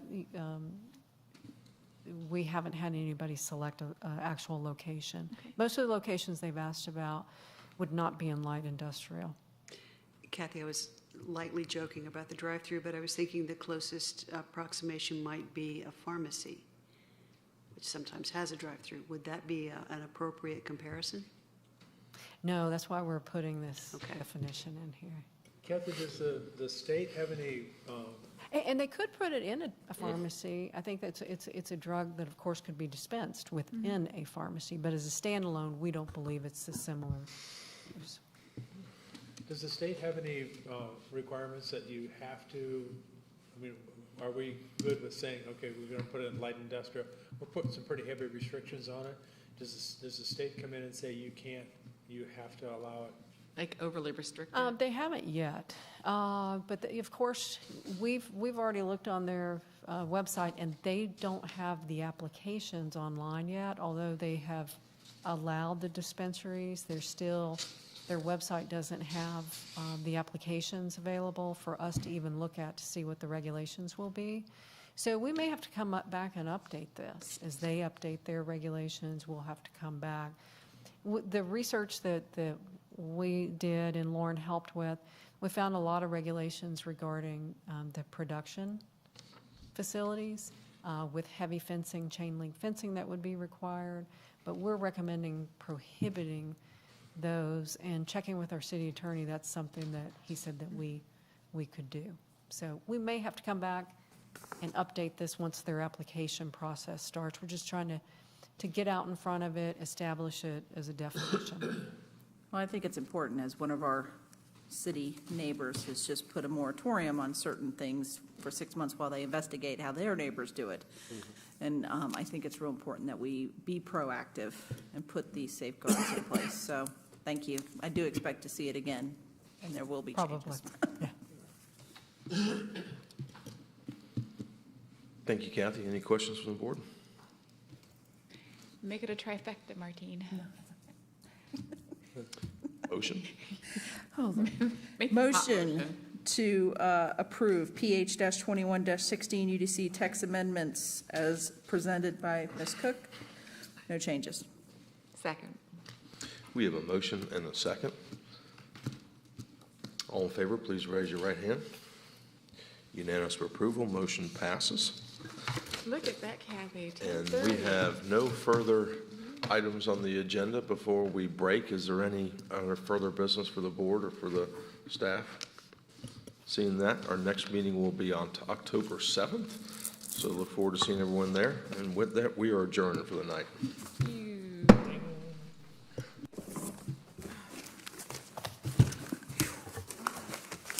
Could have been longer. Are we not taking it?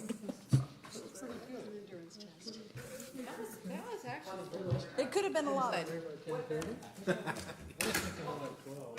Yeah. I was looking at it, I was thinking. Spot on.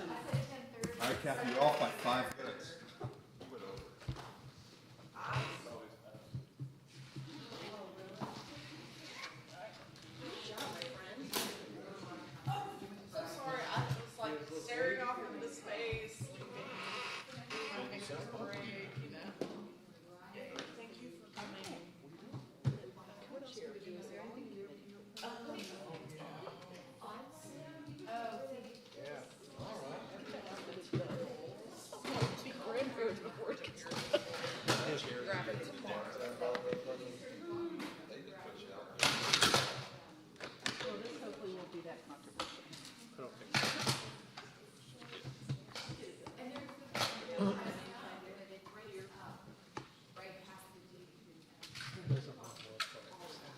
Sooner versus